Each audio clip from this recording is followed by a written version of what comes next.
Hey everybody, Roll the Lions UK, Matt, Ryan, and Ash, as I can hear myself in my ears. Oh, horrible sound. I don't know how you guys listen to this. Hope you've had a good weekend. Victory Monday, of course, we're just getting set up here. How are you doing, guys? Doing great. Doing great. Doing good. Victory Monday again. Victory Mondays are always good. Great. I don't think I've seen that jersey, Ryan, for a while. That's not a new edition, is it? No, just about wardrobe, just a Stafford Reebok. I don't collect jerseys because I collect them and then the players leave, so I don't buy anything with a current player in anymore because I can't trust them. Burnt too many times. Yeah, if you got it, they'd leave. You got to pick very carefully these days. You do. How's the weekend apart from the Lions game? Shite, Bradford lost again. Oh, But no news there. how did Chesterfield do? All my hopes are on Detroit, and that is a really alarming thing. That's where I'm at right now, and You got that is nothing worrying. left to lose. Oh, we're promoted already. We'd be the only team who could hold a candle to us this year pretty easy. So yeah, it's Christmas and we're promoted. Things are great. Love it. Are you serious? Yeah. They look like There's no one else who's even close to us at this point. Barnet are the only team who could, and we were 4-0 up going into extra time. So we absolutely marmalised them. It's terrible. Probably could. Okay, so reminder to myself to go and clip that and bring it up at the end of the season if Chesterfield don't get promoted. I'll self-flagellate myself if they don't go up this year.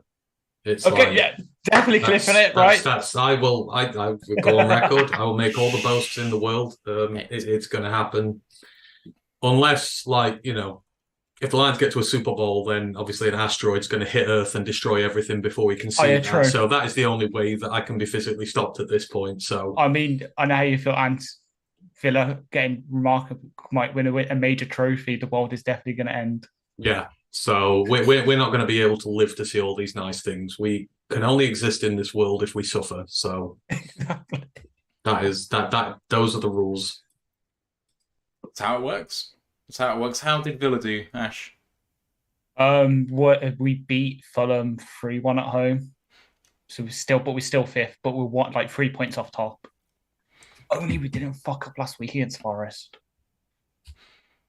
Almost a perfect sporting weekend for me. I mean, if only City had bloody lost against Chelsea. So close. So close. Did you see Kovacic celebrating the equaliser? No, I didn't. I didn't watch it. I really just don't care about the Premier League anymore. If Liverpool were on, I'll watch them.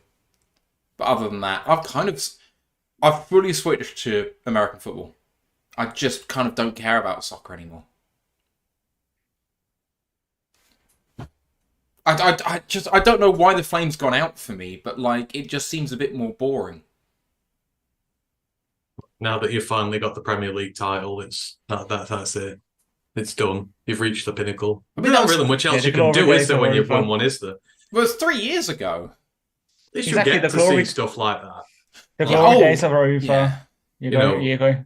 You can understand why lower league fans like us get driven away, because I'll never see I'll never see a team play in the second division, let alone the first. Just handicapped by money and it's corrupt. So Chesterfield have been in the Championship in your lifetime, haven't they? Unless I was born in 1962, and be very careful about the next words that come out your mouth, then no. Has it really been that long? Yeah, most of the current fan base alive have never seen it as an adult. You would have to be in your mid-70s to remember them playing Division 2 football. And even then, a lot of people who get there forget stuff when you get to that. So there are not very many people living who've seen our team play Division or League 2 football. So, well, I mean, in 1891, you're in the Sheffield and D division. And then I'm looking now. in the Midlands, you're in Division 2 in the 1900s. Nice. Just Yes, having a look. obviously a bit before my time. A little bit. Little bit. Before the time of my that'd be my great grandparents at that point. Okay, right. I was They all confused. lived down in Birmingham at the time, so sorry, Ash, but Grandad was Wolves, Nan was West Bromwich. I apologise. How did that work? They hate each other. They do, but my Nan wasn't a very big sporting fan, so it didn't really matter to her. It just mattered to my granddad. He never converted her, though. Not in 50 years. Well, both teams are shit, so I can say, what's the point? You were in League One, or what is now League One, as recently as 2016? That's 2017? That's the third division. Third tier, but that's still... It's not a bad level of football. It's not good, though, either. You were with us. Yeah, we were. I remember the glory days when we got to play the Sheffield teams and people like that. Now it's like the local park team. So, hey ho. Yeovil broke the attendance record this year for the National League South. Guess how many people went? 6,000? Man and his dog. Little bit higher. Little bit. They got 6,900, and it broke the attendance record for the entire division. How did County not broke that? I don't. Well, the County have never been that far down, have they? It's below the conference. Which county are you talking about? Notts County. Yeah. I swear they only went down as far as the National League. Yeah, they've never been below the National League. I was like, oh, that explains it then. I was about to say, like, I've been past Stockport County went down there, but they don't have enough fans. So when you said county, I was saying in my head, do you mean Stockport County? Because I thought that they would have had a much bigger following than that, but apparently not. We've got Notts County on Saturday. It's live on Sky at 12:30. Oh, I might watch that then. I love the enthusiasm in Ryan's voice for that. He's proper selling it to everybody there. You got Sky. Well, we're watching it, and I'm not going. Not even to the pub. We shit on Sky and County or bummers. So it is amazing what winning does, though.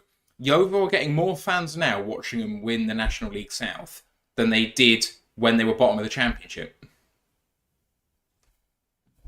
Because the standard of opposition doesn't matter. If you're winning, people want to watch you, and if you're losing, people don't. Why there's people so interested. I can't say shit about playing Notts County on Sky because the last time we did that was the playoff final. So, oh god, I remember that. I'd take relegation if it meant winning the National League title next year, just for something to cheer about. Because right now, Bradford City, we're miserable. I hate them, and the fans hate them. I'd gladly take relegation for some success next year. The only problem is that with relegation, it doesn't necessarily come success. That's the problem, isn't it? Oh, sorry. Yeah. 6 years down here. 6 years down here. I finally get to buy FIFA again because we'll be in it. You mean EAFC? Can't call it FIFA anymore. Or whatever it is. We get relegated and go bust, then no one will be upset at me on a Saturday. That doesn't sound that bad. Too bad. See, the Lions have no idea how important they are for our mental health this year. They've got to keep winning, otherwise, it's back to the dark times. Back to the calm ones for us. Would be over there as well.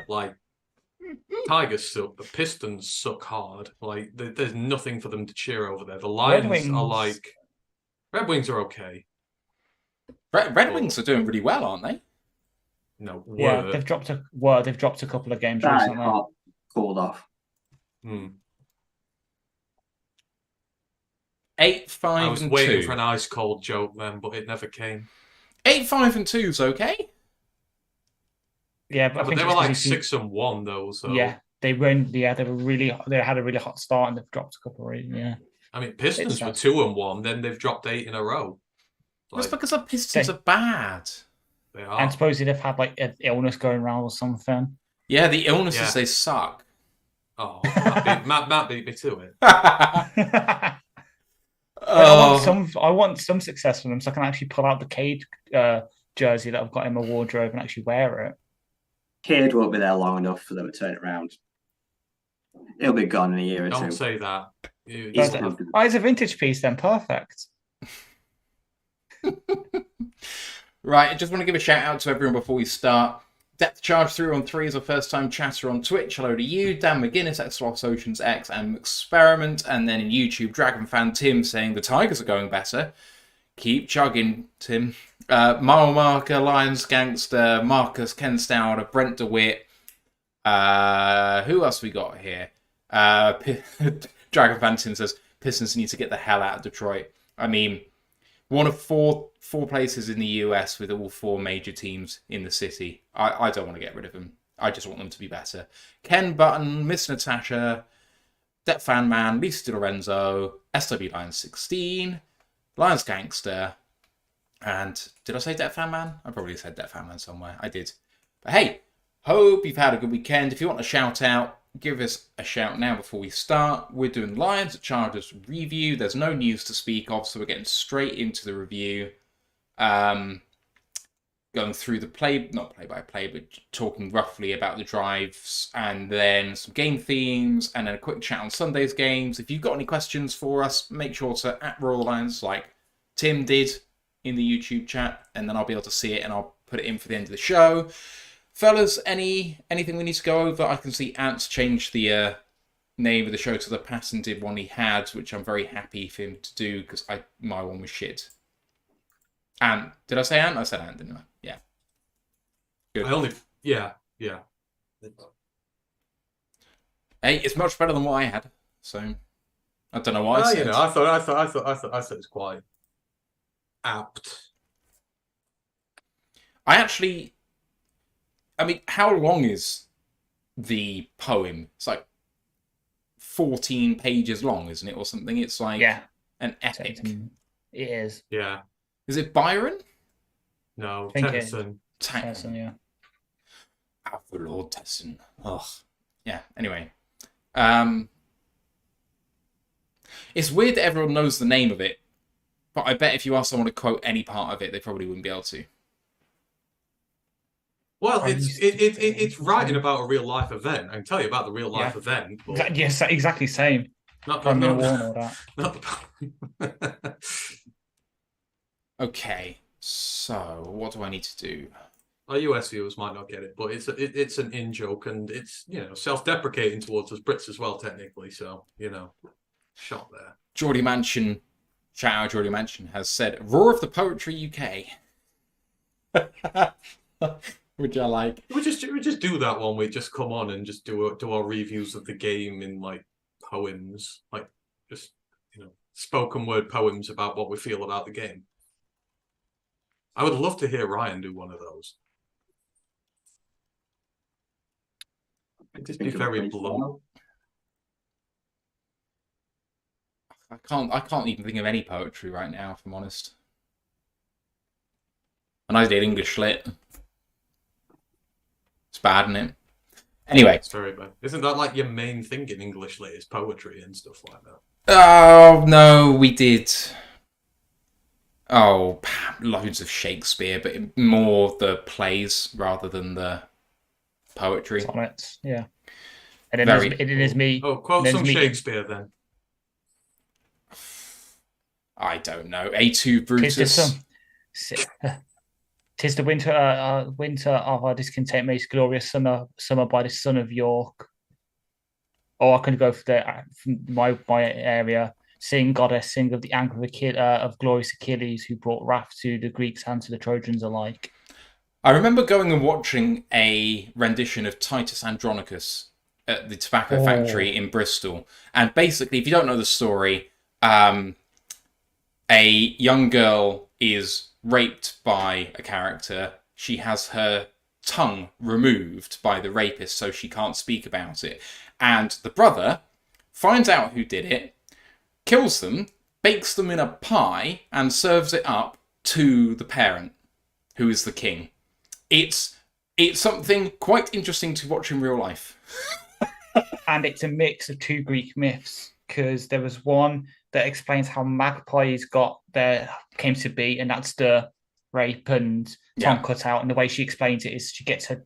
It was by her sister's husband, and she explains it by sewing it into like a tapestry, and then they kill it. And then the bacon into the pie is from the House of H.R. Smith, where he does it a couple of times. So he does it. God, I should know this because it's the son of Pelops, Peloponnese, Tantalus. I think I've got So a poem. one of the two. I think Yeah, I just one of the freestyled one.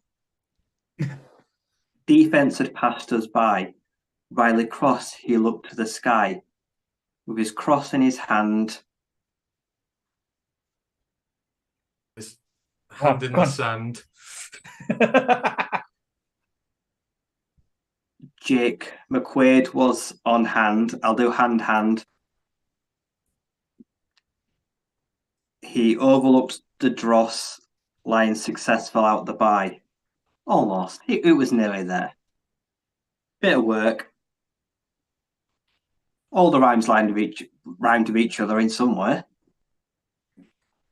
McSperiment has actually quoted Charge of the Light Brigade in Twitch, saying half a league onward. Says I just saw the message from Thomas Beggerman in there as well. He goes, "Don't go gently into that good night." And now I'm quoting the whole Michael Caine speech from Interstellar, and like it's one of the best films of all time.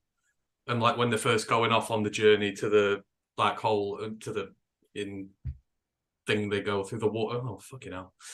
He quotes that poem. Do not go gently into that good night. I love that film. It's so good. I saw that quote in it. We definitely should just do this rather than reviewing the game because we've got lots of chat. We've got lots of people watching. There once was a QB named Goff. Same old lion he heard, he just Goff. The defence was dross, but all he did was toss. The Lions were more than enough. All right, shall we just have 10 minutes, go away and come up with some of these things and then just come back and do poetry for the rest of the episode? Let's just do that. This is awesome. Oh, God. Limericks of the Lions UK. Colin wants me to speak like Pam Ayres for the rest of the show. I don't know if I can pull that one off or not, but... Ooh. She was on the radio. I could have a radio voice. I got a posh radio voice for that. I actually just don't know Pam Ayres very well. She was on. She's a poet. Yeah, I think she was on like Radio 1. I think it was for years. You know, with the people who does all the shows on there and stuff. Probably sacrilegious. On my part, I expected you. Oh, Micro Mike chiming in with the. Yea, I walk through the valley of the shadow of death. I fear no evil, for Goth is with me. Which is fantastic. I'm here for it. I'm just going to listen to Pam Ayres for like 10 seconds. I like we should just do that. And I went through the valley of the shadow of death, and I fear no evil because I survived Patricia. I've survived that. I can survive anything. I mean, that sounds kind of like the start of New York. If I can survive it there, I can survive it anywhere. This much I swear. And you mean Empire State of Mind? That's Part the 2. one. Yes, thank you. I don't do pop music. Well, apparently you're an English lit student who doesn't do English lit, so... Well, okay, so pre-university, I did English lit. 6 modules in the course. Got A. Got my invites to university. All of them said, don't give a shit about that. I went DE. So I got a B overall. So you became Canadian. A. Is that what you're saying? Sorry. What are you talking about? Oh, God. Right, should we get on with this? Oh, Christ. Mark said, "Hair Chrome guys are a little giddy." Fucking right, we're giddy. 7-2, baby. Like, this is awesome. Once in my lifetime. second time in my lifetime, but once, yeah, I think. Once while you're old enough to remember it. Well, 2014. 2014, Ash said, was the last time that we were here. So, Yeah. But yeah, okay. All right, let's do this. You guys ready? Let's get into the real stuff. Recording in progress. Welcome to another edition of the Roar of the Lions UK podcast, episode 231, Charges of the Light Brigade. My name's Matthew Turner alongside Anthony Fitzpatrick, Ryan McCluskey, and Ashley Soden. How you doing, boys? Doing great, doing great. Hey, I'm revived by the inspirational poetry we've just been doing, so, great. No, playtime's over. I'm about to go in on the Lions. Not happy with the performance, but we got the result. So dour, come to expect it. But there we go. We're going to get into all of that in just a moment. We're going to have a look at the Lions, at the Chargers, and the shootout victory that it was for Jared Goff's Lions. But we're going to do a little bit of preamble first, as we always do. And first up, as always, please don't forget to join our Discord channel. It's a fantastic place to be all the way through the week. Talk sports with us all the way through the week and experience the game live with us as well. Link is in the chats right now. College Football Podcast, Ant and Ryan, coming up this week. And it was another really interesting week. I thought it was going to be low-key, but there were some blowout victories for some unfancied teams. No, every team I put my faith in let me down, so screw them all. I'm in a bad mood. I'm in a bad mood with the college lot this week. Penn State let me down. Air Force let me down. A lot of teams let me down this week.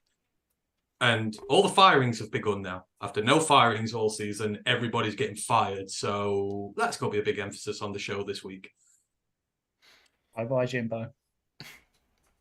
Depth Charge 313 says that they followed Ant's tip on higher than 48.5 points. Great call, apparently. So well done, Ant. You've won someone some money. Yeah, was it Oklahoma State who laid an egg?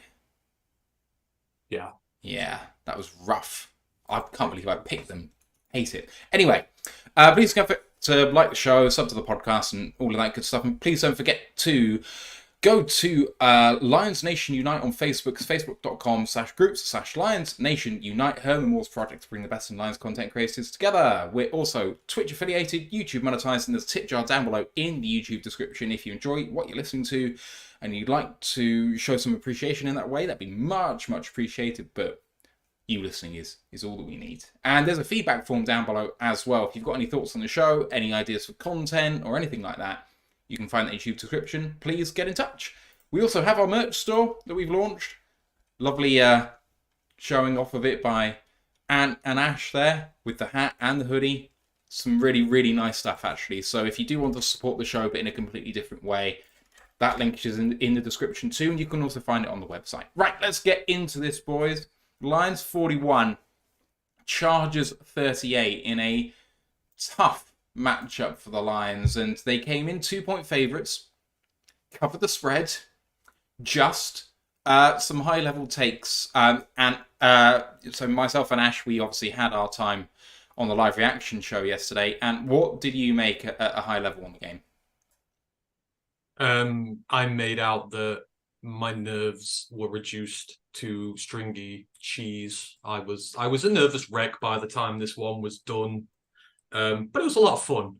When you get a game that's nearly 80 points in there, it's going to be a fun affair, and it sort of went exactly how I thought it was. Big ding dong battle between two good offenses, and I was very, very happy with what went on. Generally, overall, there are some things I'm probably going to be a bit more on Ryan's side than everyone else, but there are a few bits we need to clean up. But overall, I was just so impressed with Dan yesterday.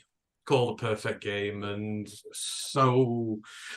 Against teams, I said that last week, you have to be aggressive against teams like this. They're going to put up lots of points. They're just that kind of a team. Like every time they've lost this year, they've put like 30 points. So you've got to go out there. You've got to be aggressive. You've got to steal possessions. You've got to keep hammering on the door. No field goals, etc. like that. And we were really good. We stayed true to ourselves as a team, ran hard, opened the passing game up, absolutely sliced and diced them to bits. And every time they made a comeback, every time they tried to put one on us, the team responded.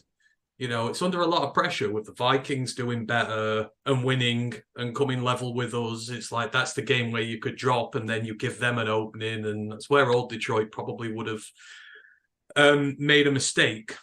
And we didn't. I know we had a couple of turnovers and we had some drives that stalled, but you keep going to the end, you get the last possession, and then you make the ballsiest call of them all. But it's a show of faith in your offense, and when you show that sort of faith in your offense, they're going to repay you. So on the whole, on the high, I loved what Dan did. I loved what Ben did. I thought they both played absolutely tremendous games. Less said about the other side, the better, but we came away with a win, and that's, at the end of the day, all we needed. It's one of the harder fixtures on the road. Escape with a win. Don't care how you do it. Just do it. And we did. Ryan, what do you make of it all? It's like a delicious chocolate bar that was 50% like Belgian chocolate. The other 50% was dog shit scooped out of a litter tray. When you peel it back.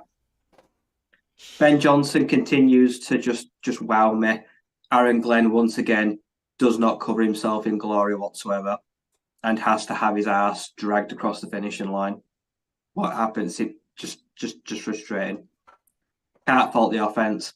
In the end, Brad makes a ballsy call because I agree that he trusts the offense, but he did not trust the defense to get that job done. That's the only reason he goes for the 4th down. Didn't trust him. And I didn't trust him at all. And I don't trust Glenn to put people in the right position. So, no, we won, but I saw some issues that are not just like, say, we'll work on it. They're reoccurring as well. Coming out of the half, again, abysmal. There's things that have been there nearly all season that are not getting rectified, and it's starting to grate me. And I'm usually quite a patient person. I mean, that's not true, obviously. That's a massive lie. But even now, they're beginning to test my patience. So we got the job done. Lots of it was not pretty. But the stuff that was pretty made me feel really happy. So I'd be pretty furious right now if it lost. I'd be seething, actually. But we didn't. We dodged a bullet. And we live to fight another day. Having had 24 hours to sleep on it after we were talking about it, I kind of remember during the game all the copium as they started coming back with people saying, oh, it won't be so bad if we lose. But now we're sitting here, the victors. How are you feeling? Yeah, I'm with the guys in a way, like, obviously offense, can't fault them to it at all.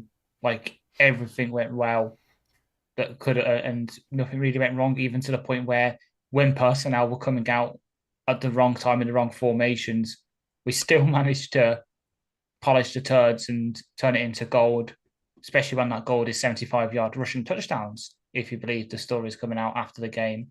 But yeah, the defense, some major issues. Me and you were both saying it all game.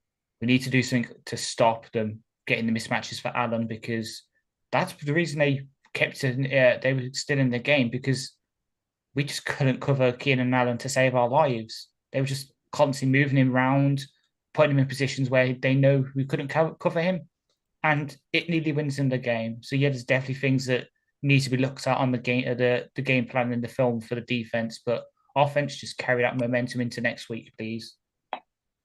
Looking at the stats overall for the game, each of us scored in every single quarter, which is the first time I've seen that in a long time in a Lions game.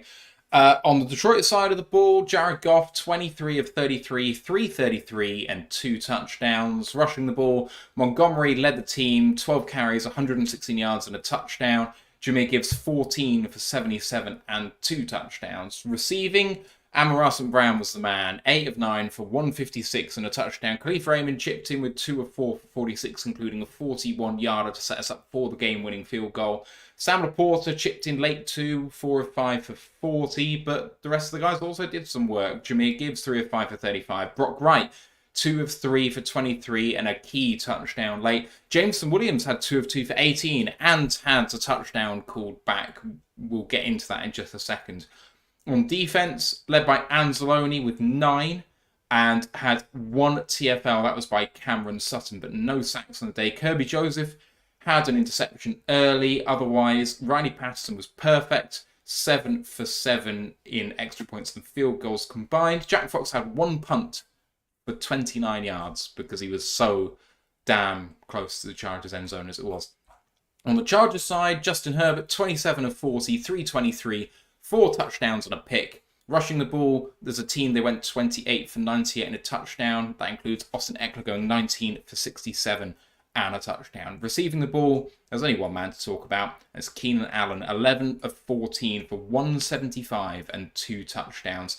But backed up very well by a few guys there. Austin Eckler himself, 4 of 7 for 48. Jalen Guyton, 4 of 6 for 41 and a touchdown. And Quentin Johnson, 4 of 4 for 34 and a touchdown. I mean, he got bailed out for some drops by some DPIs, but it all counts, I guess. Derwin James led the team in tackles. That tells its own story. He had 13. They did have 5 tackles for loss in the game. Derwin himself had 2. Kenneth Murray had 1. Khalil Mack had 1. And Joey Bosa, his only tackle was a tackle for loss, apparently. Don't remember it, but never mind. Otherwise, Cameron Dicker was also perfect on the day. 6 kicks for 6. Let's get into the drives. And it started out for the Chargers on offense, boys, and for all the Lions defense being shoddy, especially in the second half of this game, forced to 3 and out early, and the Lions get on the ball. Amon-Ra St. Brown went for 46 yards in that first possession. Crosser versus busted coverage as the safety comes down to take out Josh Reynolds, and he just fits in behind him, which was lovely stuff. The drive kind of stalled out after the Jameson Williams touchdown on a wide receiver screen was ruled out for a low, and I'll put block in inverted commas here. That cost us 15 yards. We couldn't recover. The field goal was good from 33, and the Lions take an early lead. Chargers hit back. Eckler screened for 24, but otherwise they were very anemic. Lions held on from 2nd and 4 from the Detroit 32 to force a 48-yard field goal, which was good by Dicker. And then on the second drive for the Lions, Samuel DPI on Amon-Ra St. Brown kind of got there about a second or two early, and that was legit in the centre of the field. Gibbs then went for 35 yards from the 36 down at the 1, very close to getting in, just stepped out of bounds. But then in a split back set with Malcolm Rodriguez at fullback, ran off left tackle running from the right-hand side of the formation and got in. PAT was good, and Detroit lead 10-3. And I'll stop there after 2 drives. Boys, defensively, apart from that one Eckler screen that went for 20 odds, it was a fantastic start on defense. And then offensively, apart from the dubious call, shall we call it, Lions were perfect on offense. I mean, me and Ash were talking about the fact that it maybe couldn't have gone much better for us, Ant. I mean, let's just call a spade here. The refs took a bribe yesterday, and I don't care what anybody says. They were so bad in this game. That call was balderdash, as in the words they say there. Taylor Decker barely touches him. The refs could not wait to throw flags in this one. There was absolutely nothing wrong with the block. If you actually watch, Glasgow's got more of a claim for a low block on this one. He actually hits his guy with a low block and doesn't get called for it. Taylor doesn't touch him, which is ridiculous. It's a great drive. It's a great play call. Everything's executed perfectly, and the refs decide, you know what, we're going to bung this one. And, drive stalls, fine, but what I loved about the offense is they didn't let it bother them. They took the field goal, and then they came back on the next drive. And, you saw Jameer come to life, like 3 big runs in succession, like the third being his touchdown run, just moving it down the field. The guy's a budding superstar, and this was the game that kick-started it for him, but just gave us that jolt of life. We ran the ball down their throats. We didn't put it in danger towards that secondary of theirs, and we just made mincemeat out of them. So I love the way we came out on offense. They say it was just one bogus call from the Zebras that stopped us from getting 2 touchdowns. So I loved it. I love the call. I love the execution on the plays. The blocking was fantastic all day long, and Gibbs looked amazing. And the defense, it did well. Trouble is, a lot of offenses start slow. They started slow in this one, and they did. And, they did what they needed to. Gave us an early lead, which may have been critical in the end. So I love the start. I love the aggression. It was great. Ryan, what did you make of that play in particular? Because it was light. Yeah, it was weak. It was pretty pathetic. It was frustrating. I felt sorry for Jameson because he needed that score. That had given him some confidence that early in the game. Like, that was probably really frustrating to him. So I'm just sad that it negated what would have been a great start for him. But overall, couldn't fault the start we made. Like I said, defense kept them in check, held them to a field goal, and after bouncing back, like I say, we put together a good drive. We put Malcolm in, like I say, that's finding a bit of a niche role now as the fullback. Nukabinder that's seeing a few more snaps on the offense, picks up some good blocks, leads out, and yeah, we finish off a drive that preyed on what we knew their weakness was. They're not good at stopping the run. They're terrible against it. So what did we do? We just went after it, challenged them to stop it, and they couldn't. Like I say, they didn't have a chance. They were tackling fresh air, like trying to catch a fart in a lift. Jameer Gibbs was the fart, and they never saw him coming. They couldn't lay a finger on him. Ash, it was a terrific start. It really was, and some of the play calling, like I know that it came back, obviously that the flag, but the play call for the JMO touchdown, the Amon-Ra completion in the first drive, where it's just using what we know is a weakness in those kind of defenses against them, because it's what happens to us with Kirby, using that against them. Just every single play call, perfect for the situation that we were in. Masterful game from Ben Johnson, and masterful for the players for executing it to that high of a degree, because in some of the runs, especially if one of the blockers misses their block, instead of going for 5-10 yards, they'll be going for 1 or 0. It's just perfect synchronicity on the offense to open up. Of course, that wide receiver screenplay wasn't necessarily wasted, as we'll come on to in the second half. But carrying on sequentially here, and LA are down by 10-3, and maybe the most important play of the game, considering how important possessions were in this game. Kirby with a spectacular interception, got it at the Chargers 33. Herbert under pressure from Alex Anzalone, who had, I thought, a good day blitzing in this game, put Herbert under a huge amount of pressure. And Herbert channeled his inner Goff from 2 weeks ago, looked to throw the ball away, didn't get enough air on it. And Kirby, to his credit, who's backpedaling, reacts fantastically to it. And on replay, I'm not entirely convinced he wasn't out of bounds, but he was ruled in, and on review it was upheld. So, fantastic interception. We still have possession. And then the Lions' possession was just nuts from here on out. 33 yards we needed to go, and we went, was it 8 plays for 32 yards or something like that? It was a really long drive. Hang on, I'll double check. 12 plays for 32 yards before going out on downs. So 4th and 5 from the LA 28. We run on 4th and 5. And Monty gets it, which is just a ridiculous call, on 4th and 1. Amon-Ra St. Brown handoff from the fullback position for 3. 2nd down and goal from the 1, however, we go run, pass, and they all fail when we turn it over on downs. But we force another 3 and out. Another fantastic possession for the defense. We then come straight back at them after the punt.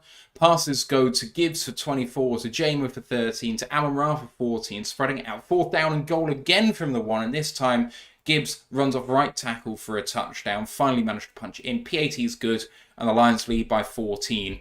Chargers come straight back, though. Slow drive by them with some fairly unremarkable plays, to be honest, but finished by a beautiful 29-yard pass by Allen over Jerry.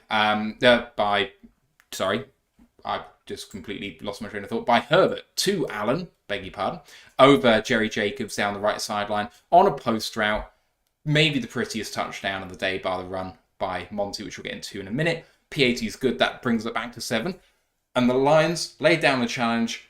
Takes 1 play to get the 14-point lead back. Monty, 75-yarder, run up the middle. Apparently checked out of a busted play. They just kind of called the wrong thing with the wrong personnel. So they checked into something they knew. Once he goes up the middle, bounces it down the outside. Not dissimilar to the Gibbs touchdown 2 weeks ago, actually, just obviously from much further out. Just stayed in bounds. Really looks like from one angle he touched the line, but you can see from the sideline angle that he doesn't.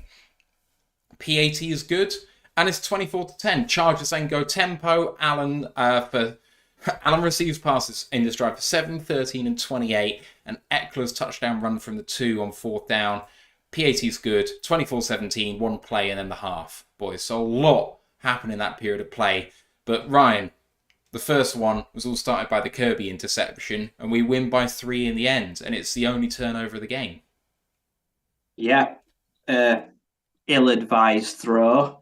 Like I say, I'm not sure who was aiming at. If he was intent to get it out of bounds, it was poor. Like I say, he gets the 1 foot in and then gets the thigh down, ever so close. Like I say, it would not have surprised me if they'd overturned that. I'd have been like, that's just what they would have done. That'd have been sod's law. But no, we steal possession, which ultimately that one possession is probably what is able to see out the game, because this game, even by now, is going really quickly. Like I say, we march downfield, and then we meet our first nemesis, which is the red zone, where we've been struggling. And then, yeah, stuffed. And it don't bother me. I'm fine with going it for like a 4-2 like the one. Like I was okay with it. But it seemed like they picked a play that would have taken like a year to develop.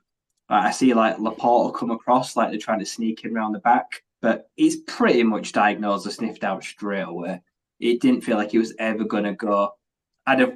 It wasn't successful, but I would have probably just brought one of the D-line in or Malcolm and just probably try to run it up the middle again, if I'm honest. Like it felt like quite a frustrating turnaround downs, but then we've got to make them go the whole way of the field, but they do, because we decide to put guys, like say we put everyone on Allen at some point in that drive. It felt like he beat nearly everyone.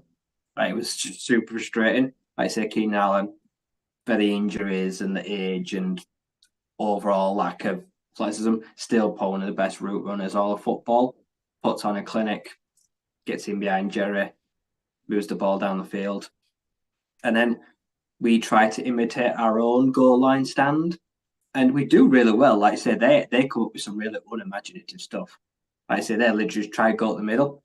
It's not going to work. But then, like I say, a 4th down, I think we're going to stop them. I think we're going to take back momentum and we're gonna go on and kick ahead. But no, like I say, Eckler, good centre of gravity. He's tough, forces his way through, and yeah, it's frustrating. Like I say, we turn it down, so we give them entire field to march down, and it looked fairly easy at times. Like, we didn't offer that much resistance till I got the goal line, and at that point, I'm really frustrated because I feel like we've been really in control, and they're right in this, and I'm quite annoyed. And then, yeah, like I say, the long touchdown where he could have stepped out of bounds but did well to keep his balance. Gets the lead out train, gets Jameson by him, gets those crucial blocks down the line that stop to force him out, and that big explosive play, what turns into 30-40 yards because he's got company, turns into a score. And that kind of instant kickback, like you say, that kind of defensive coordinators hate, where they didn't make us work crit. We just come out with a big explosive play, and that for a defense and a coach is demoralizing. That must have really frustrated Brandon Staley, who is under a lot of scrutiny before the game. His job is very much in danger at some point. Going in at the half, and it's only 24-17. I'm really frustrated. Like I said, we've got all these yards. We've got a good, healthy chunk of time of possession. We've got a turnover. And to materialise into a 1-score lead, I'm not content, because I know, like say, what happens when we come out after the half, and I'm frustrated. At this point, I'm thinking to myself, like, it's going to be one of those days. It's going to be tit for tat. And we need to make the first possession out of the half count. So I'm content with the lead, but it should have been more. And we had the Kirby interception. We didn't make it on 4th down, but we held them on a 3 and out. Got down to 4th down again, but made it. And then our defense just started turning the mud, but we kept responding. There was a lot to like in this sequence. Obviously, it starts with the turnover, pressure from your rushers, makes an inadvertent throw, makes turnovers. One of the most basic things you can do in football, pressure on the quarterback. And Herbert, for the most part, is very good at protecting the football. You know, he's not like Josh Allen, who turns it over 2 or 3 times a week. He's usually pretty good in what he does. So for Anzalone to get the sort of pressure on him where he makes such a bad throw is big in itself. And then for Kirby to keep it inbound is even better. But you're right. Turnovers are critical, especially in a game where you're 2 big offenses going at one another. I have no issues with the next drive. I love the faith that Dan puts in the team to go for it. Like the 4th and 6, you run the football. So you're asking your offensive line to be perfect. And, you know, we've already seen the plays of Jonah on that play coming across. Technically so great, turning his man inside out, creating a big hole for Monty to burrow through. And then when he's held up, 3 guys instantly piling in, pushing him over for the first down. It's like, you've trusted your offense to go make a big play, and they've stepped up and done that. You sort of bang your way all the way down into the red zone. Yeah, you don't get it. I love going for it, though, because you're leaving them at their own 2, and the defense has come out pretty good. So they're hemmed right in. It's no danger. You got to score touchdowns to win this. If you take field goals, you lose. I love the aggressiveness. You've not got much to lose. You're saying to your defense, look, I trust you to make a stop here, which they do. To their credit, they make a really good stop. You punt it out, you're going right back again. Offense goes back to work, and then you get all the way back down into the red zone, and you come to the same situation, 4th down on what you've just failed on. And lesser coaches would have gone, you know what? I'm going to kick the points. I'm going to be safe here. What does Dan do? He goes to Jahmyr Gibbs and says, Jahmyr, I trust you to go and make this play. Big play. You're my guy. Go do it. And he does. And just this constant faith in his offense. They just bang down the doors of that Chargers defense. They blow it off, as they say. Keep being aggressive, and they'll buckle. And they did. So great for them to be able to go a few scores up. I love it to this point. Then, like you say, they come back. The next drive the Allen touchdown over Jerry should never have happened. And why should it never have happened? Because there's a 3rd down in that sequence where Aiden is getting choked out by the right tackle. And I am sick and tired of these calls not being made on him. There is literally one where he grabs him by the throat. Even Riz himself tweeted that 3 plays in a row he got smacked in the helmet, which is just not allowed. And when your edge rushers are struggling enough, when they're resorting to such dirty tactics to play against, it's very difficult to get pressure on the quarterback. Herbert has a lot of time to throw, but it's visible that he's getting choked out on a play. Nothing done about it. All the time to throw in the world. And of course, they're going to capitalize on it. Keenan Allen's a damn good receiver. He's got over 10,000 yards in the league. Going to make a lot of people look foolish. And, you know, it's just a good throw. Like you said, great throw. I don't think the coverage is particularly that bad either. I just think the passes plays perfectly. And yeah, fine, they go in. But you come back out, may have had some things go against you. What do? They go straight out there and they put the lead back on the board. And on a busted play call as well, on the fly, Jared Goff makes that call to run the ball when they're meant to be running something else. Even Amon-Ra himself said he didn't know what he was doing on that play, so he lines up. But the team, once again, when they need to, technically as proficient as you want them to be, they absolutely demolish that front line for the Chargers. And then the receivers come in, Raymond, J-Mo, both of them busting out high-class runs upfield, blocking. Monty with the sickest little duck and dive you'll ever see. He left 3 Chargers defenders for dead. Give him some space. The Duke is amazing. The coverage is amazing. Everything about that play is technically amazing from the Lions. They don't care whether they've been screwed by the rest. They go back out, put more points down. Fine, great. Only the issue you then have, as you say, is that they come back, they go up tempo, and they, you know, our defense looks like it's struggling. And it looked like it struggled with the tempo that they were at for a lot of this game. You give up the score, unfortunately, but hey, they're a good offense. They got a good quarterback. Sometimes they're going to get you with it. So you're still up a score at the half. You've got the ball going into the next. I'm quite happy at halftime, to be fair. But I'm very angry with the refs at this point. But I'm very happy with what the Lions did. And again, technically they were sound as anything. They are a well-oiled machine who beat down on that Chargers defense, and it was very pleasing to see. Actually, it was a really interesting sequence. I mean, obviously there were some of the bigger plays in there, but I mean, I've kind of, because I've lumped too much together, really overlooked the run by Monty on 4th down, 5 for 6. I mean, that's a gutsy call right there. Yeah, it was a couple of gutsy calls in that whole sequence. Obviously, that Monty was really good. The handoff to Amon Ra as well on the next one to convert. That's what we're looking for. It was complicated, but it wasn't overly complicated like we've seen in the past couple of weeks with Amon Ra getting the ball and trying to pass the ball to Leaf who's open. Ben didn't go fully back to basics, but simplified things.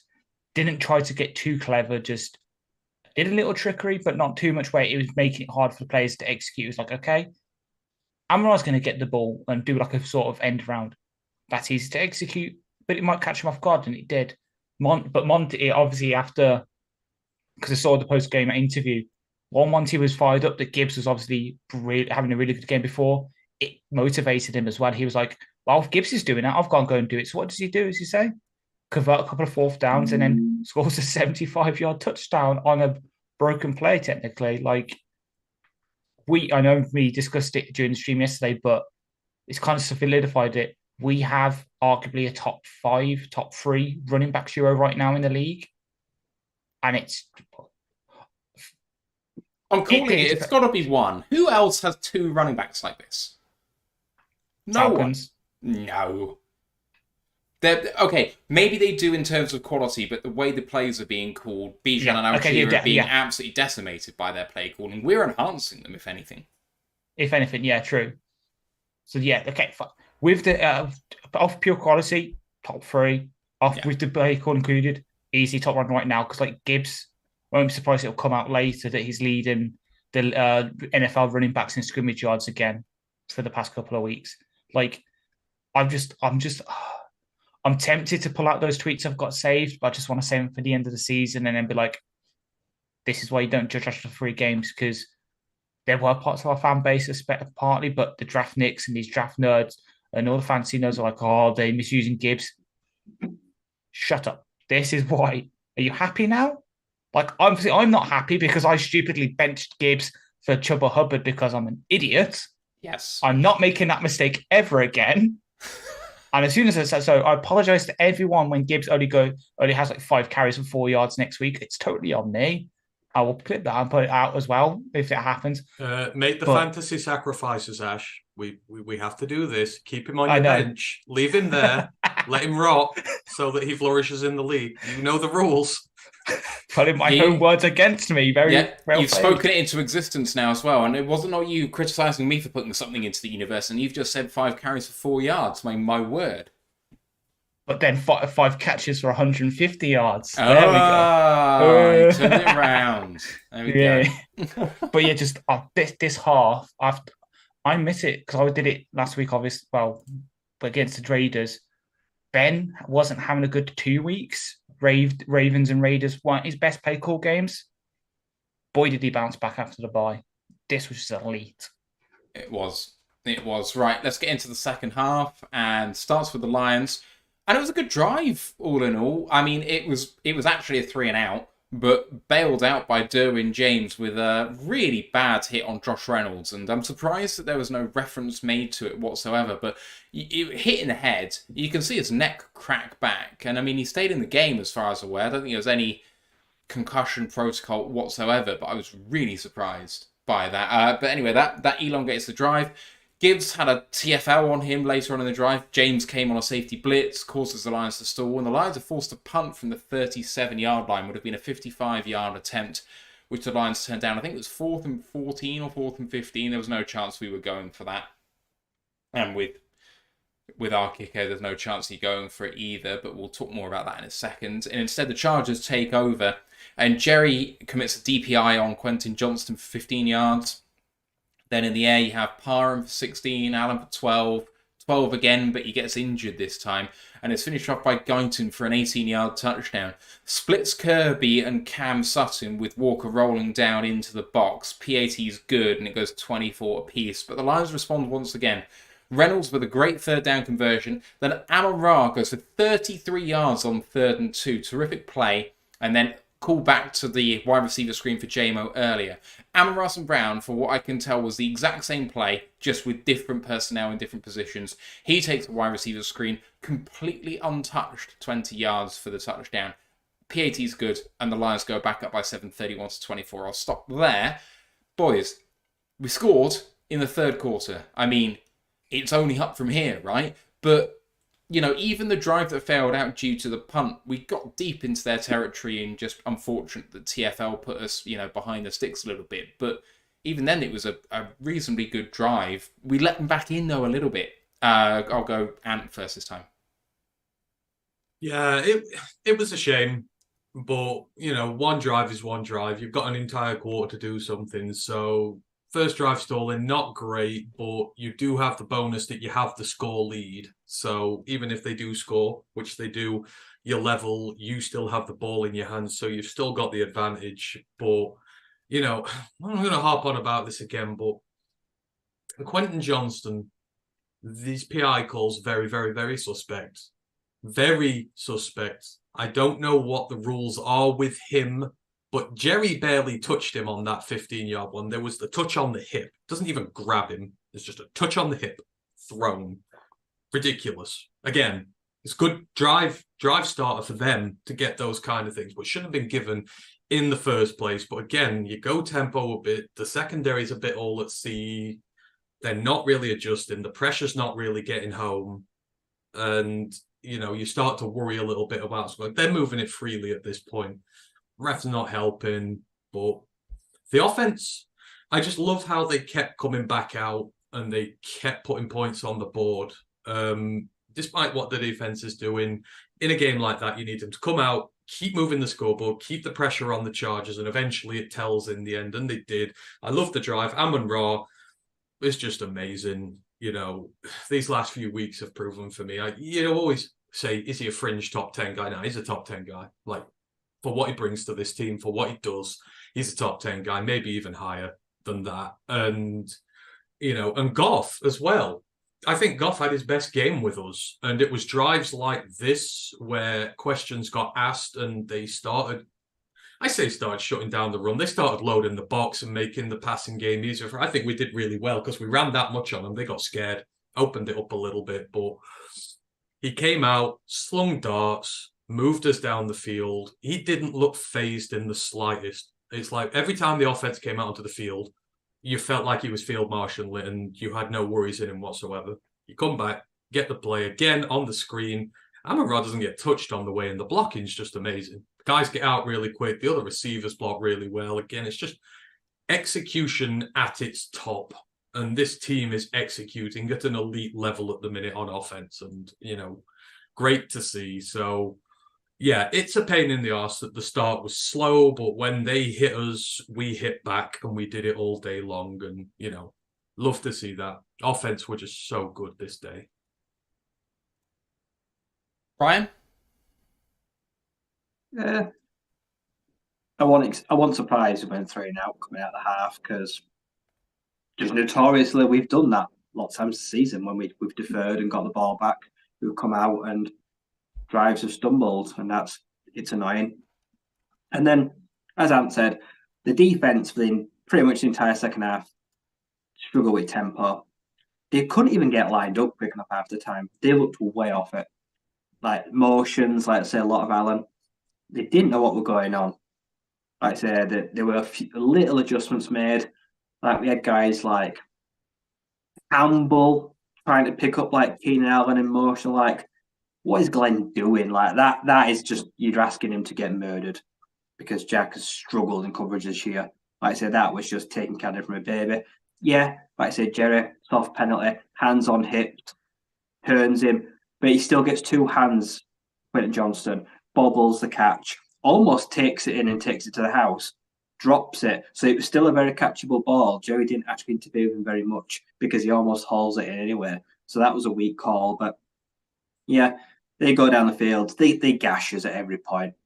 Most of the coverage was slack, whoever they were lining up on. A lot of pre-motion snaps, a lot of guys moving our defense. just getting lost in traffic. They just couldn't keep up. They look tired as well. Like I say, right now they're struggling to keep up with the pace because the Chargers they're getting to line of scrimmage, you're getting the ball snapped, and we're only just getting 4 down linemen with their hand in the dirt. So they've got us where they want us on defense. Like I say, level it up, but then offense, not phased. Like I say, Goff comes out, moves the ball down well, and then blocking, like you say, Jamo, Reynolds, guys like that out on the screen, like I say, Laporta, all just make this lovely cushion for Amon-Ra. Just goes in untouched. No one even gets close to him. Like I say, our screens either often get blown up or they get blocked perfectly and go really well. Very little middle ground with us, but more often than not, we do find a lot of success with them. And yeah, we regain the lead fairly comfortably. Like I say, both defenses right now are on the back foot. They're on the heels pretty much as soon as the ball is snapped, and that there's a lot of guys that are getting in behind people. And you just know it's going to be one of those last team with the ball wins the game, essentially. That we knew how that was going to be because the drives are taking 5, 6, 7 minutes. Like you're lucky to get the ball twice again after this point. Ash, do you agree? It kind of felt like it was going that way, didn't it, once they started rolling? Yeah, well, I said it entering the game in the start. It would either be a blowout in our favour or it would be like this. So I wasn't surprised, especially since, and I'm going to highlight 2 plays that I highlighted on the live watch along with you, but I'm bringing it up again. So the tackle floss by Derwin on the safety blitz. How did you know we were going to run the ball? Because we had Malcolm Rodriguez in the backfield, and until that point, every single time he was there, we ran the ball. So what does he do? He reads that, has the delayed blitz, and just as Goff's snapping the ball, he blitzes down, gets the tackle for loss, stalls that drive out. Then on the other side, defense. The coverage team literally highlighted the fact that Glenn kept rotating safeties down late. So what do the Chargers do? They see that tendency. They draw up a play that exactly exploits that, and it leads to a touchdown. That third quarter was a wake up for the team to sort of start doing some tendency breakers, start building off those plays. Okay, yeah, you have Malcolm there, so you do a play action pass, which you do later. It was time. This showed that the Chargers were starting to wake up, catching on to what we were doing. So it was time to shake things up a bit and put them into situations where they're getting confused, rather than us with, as Ryan mentioned, the constant motion of Keenan Allen, getting him matched up against Campbell, getting him matched up against Kirby a couple of times, getting him away from Cam Sutton, because Sutton only got targeted, admittedly got targeted, it was 5 for 6 for a good amount of yardage and a touchdown, but decent coverage. He was the kind of guy that had the best chance of holding down Allen, and yet they kept moving him away to Jerry, to Kirby, to Tracy, to Campbell, where the matchup was just so much in their favour.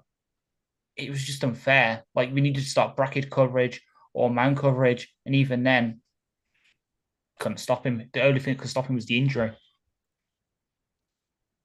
Moving on for the rest of the game, last few possessions, I mean, there were only 4 apiece in this second half, because every time team touched the ballpark from the first possession, it went for points. It was a crazy game. Chargers scoring touchdowns in their last 5 possessions after not scoring a touchdown in their first 4?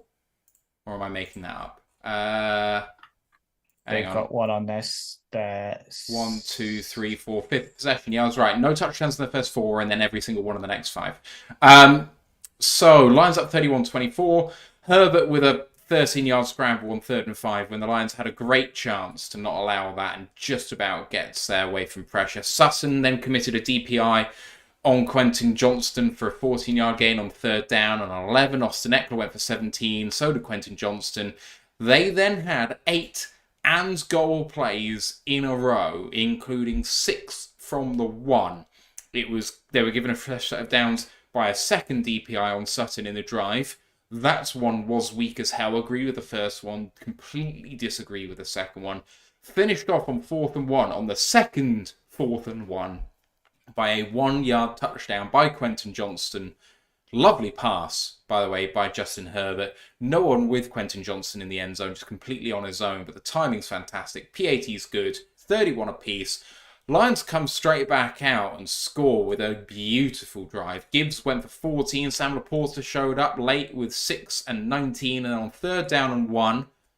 And this time, Ash, Malcolm Rodriguez is in the game at fullback, along with 2 tight ends in the formation, and the man closest to the inline of the offensive line releases upfield. Brock Wright gets some separation, shows that 4.6 speed, and goes to the house for, what was that, 30 odd yards, 29 yards? I can't remember what it was, but it was beautiful. It was 25 yards. 4th down and 1 then for the Chargers on the Detroit 38. And Ash, I got to give props to you calling the exact play that we did, going 0 blitz. And a pass to Allen, who beats Sutton on the snap, all ends up and has the footwork to beat Kirby Joseph and goes for the touchdown. But it leaves us too much time on the clock. 3.5 minutes to go. Goff short to Raymond for 41 yards on basically like the first play of the possession, puts us immediately in field goal range, which is just incredible play down the sideline, kind of tiptoeing. It was great. And then it's kind of slightly comfortable. Or is it? 1st down and 10 leads to 3rd and 14, which is just outside of field goal range. You're thinking, oh no, what are you going to do from here? If you go for 4th and 14, you're going to punt instead of going for a 55-yarder to try and win the game? But no. And you get 12 on 3rd down with Amon-Ra St. Brown. Terrific play to give us a shot. And then on 4th down and 2, Campbell decides to go for it, even though the analytics say apparently that you should kick the points. And they succeed getting it with Sam Laporta for 6. They kneel down for the field goal attempt, which is good from 41 yards, and the Lions win 41-38. Derwin James, to his credit, gets exceptionally close to blocking the kick after being able to jump over the offensive line who are trying to block it. If the offensive line touch him, it's a penalty. And we saw that before in a previous game where a team gifted us some points against the Packers. Quay Walker. But he entirely missed our offensive line, and to Patterson's credit, he gets it high enough that it just misses his fingertips, which is terrific. Ryan, coming to you first this time. Our defense had a couple of DPIs. We had 8 and goal plays to defend, and I thought they actually did really well in that series, so I think we were unlucky to come away conceding points there. But our offense just keeps rolling, and even though we went 0 blitz in a sort of fuck it moment, that Raymond play put us in great position, and then we had the 4th down go for it instead of going for the points. What did he make of all of that to finish the game? Yeah, this was pretty crazy. Like the conversion to 3rd down, like the Herbert run, like on 3rd and 8. Barnes had him banged to rights, but he wafts an arm at him, whiffs on the only chance we get. That's the only closest we come to a sack all day.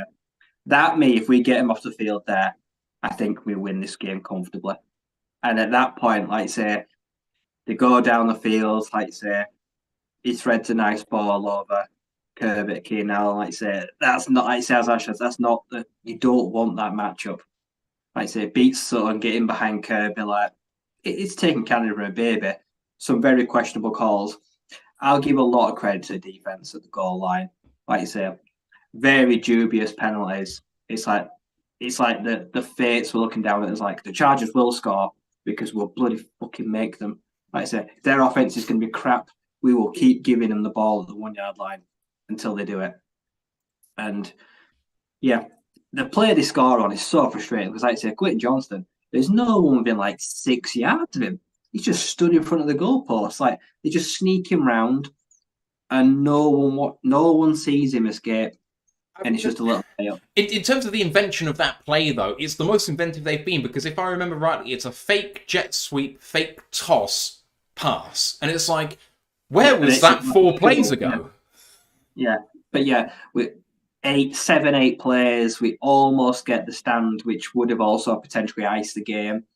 But then, yeah, they score, they give us the ball back, and this has got to be the last drive of the game. I'm thinking, whatever happens here, they can't get the ball back because the defense is blowing out its ass after 8 goal line plays and concede. But yeah, that lovely, that little dig from the dig route on Cleve Raymond. And honestly, I thought, oh my God, he's taking it to the house. He's got he's 23 mile an hour run. They need to do the next gen stats on how fast he was, because that was a blinding run. Puts us in great position there. And then, yeah, gets a bit difficult. Was there a penalty? Did the penalty move us back, I feel like, on first or second down? Because we're behind the chains, aren't we? We're behind the chains because we had Montgomery I remember Tony run. Romo saying, like, whatever they do, like, you can't take a sack, no tackles for loss here. Yeah, and we had two tackles for loss. Two tackles. Yeah, he's forced back a couple of yards by them, good play. And then, yeah, it's crunch time, isn't it? It's time to put up or shut up. So your options are, like, say, with like 1:40 left, do you kick a field goal on fourth and 2 and ask your defense, which wasn't stopping anything all day, to stop them getting in field goal range or scoring? Absolutely not. Campbell did not trust the defense at all at this point to stop the Chargers with only a 3-point lead. He says, I will lose the game by turning over on downs and they score, or we'll win the game by converting and killing the clock. And that's why he's got bigger bollocks than Brandon Staley. Like I said, he wears XL boxes. So that's just what he does. And yeah, it was a great call. Like I say, dialed up a little, sneak Sam Laporta out, just get him to sit down, get the ball, and yeah, kneel it out. And I had every faith in Riley Patterson too. Like I say, he's well in his range. It's 41. He's got the cross around his neck. He's holding on. He said he's saying a little psalm before, like, he knows he's going to be the game winner. Yeah. And yeah, he gets it high enough, drills it down the middle, and that was all she wrote. But yeah, that drive had a little bit of everything at the end. Big plays, they force us back, and then a big decision to make. If we kick the field goal and we give them the ball back with like one timeout, 1:30 they've had left to try keep them out for the winner, I feel like we lose. I feel like their tempo was just too good on defense. Well, I feel like the best case scenario is a tie. Like, maybe you stop them, but probably not outside field goal range. So, like, do you really want to play for a tie? No. Dan Campbell don't play for ties or overtime. He wins or he loses, and he lives by the sword and dies by the sword. And yeah, he gets it. And yeah, we survive what was a very, very tricky, lopsided kind of game. So I breathe a huge sigh of relief. If that's the hardest game we play between now and Minnesota, I'll be very happy, and I think it might be. Just quickly, the speed of that Raymond's run was 20.37 miles per hour. So it was up there. And we had the 2 DPIs, we had the goal line stand by the lines, which failed. We had the Brock touchdown, we had the Allen touchdown, and then the Lions drive to finish it all. It was a terrific end to the game, considering we won it. It was. We just sort of started going end to end, and last possession was sort of going to win with this. But again, gonna call this their touchdown. Obviously, when they have the 8 goal line plays, you're right that the first one's a penalty on Sutton, but it's holding. It's not pass interference. Massive difference. One is a couple of yards, one is a spot foul, and a lot more is given onto it. They completely messed that call up. It's not DPI, it's holding. The second one in the end zone is the most diabolical of the lot. Like, he barely even brushes the dude's shirt, and the sideline dude at the back, it's already halfway out his pocket before he's even there. You get that they're just waiting to throw the damn thing. And it's a shame, because the defense made, 7 stops in a row. They did really well, considering how much tap they'd taken all game. They laid their stall out there, and they played really well. And eventually, the law of averages, 8 shots from the 1, you're going to get something right. And yeah, they get it right at the end. They dive right down into the book. And you know what? I don't care if he's wide open. If they've made 7 stops, they shouldn't have to do more than that. But again, it's such bad officiating, and it just annoys me. All these blown calls in the Chargers' favour. Anyhow, New Lions, they don't care about all this. The refs can screw them over. They'll just smile at them and say, fine, we'll score some more points. Do it again. Love the offense coming out. Just bits of run, bits of passing. Laporta comes to the party. To this point, he's not done much. But, during the game, every guy had their moment. where they came forward and stood up when they needed to. Amon-Ra did it, Gibbs did it, Monty did it, Laporta did it. Even Raymond, right at the very end, does it. When they are asked and their number is called, great. And I love the call for the Brock touchdown. It's just like, load up the heavy set. The Chargers bit on that thing like it was candy. They went straight for it. Everybody's in. No one sees the tight end leak out. Perfect throw. It's like, Ben Johnson, you are a beautiful man with a mind which is just like the Garden of Eden, and I want to see it, and I want to marry it. They just didn't know what to do with it. Then Chargers score again. And what really annoyed me, because if I'm remembering this rightly, on the touchdown pass, they take a timeout before they do that. And what happens on the end of that timeout when they come in? 2 defenders running on the pitch. They're not set. They're not ready. They're disorganized. And you should not be disorganized on a defensive play coming out of a timeout. You should have the play ready. You should have everybody ready to go. And they just look so disorganized. And that really annoyed me. And while I'm not going to go in heavy on Glenn like others do, stuff like that annoys me. You can't be unprepared after a timeout on such a big play like that. And they were. They just looked like they didn't know what the hell they were doing. And it wound the hell out of me. But saying all that, you've put yourself in a position with your aggressiveness that you've got the potential to have the ball last. You can run the clock out and you can seal the game. And they did. Raymond starting it off, it's great. Again, Goff just making throws under pressure in a big game situation. You're like, oh God, is this where one goes wrong? He misses an open guy. No, hits Raymond in stride, right down the line, sets you up.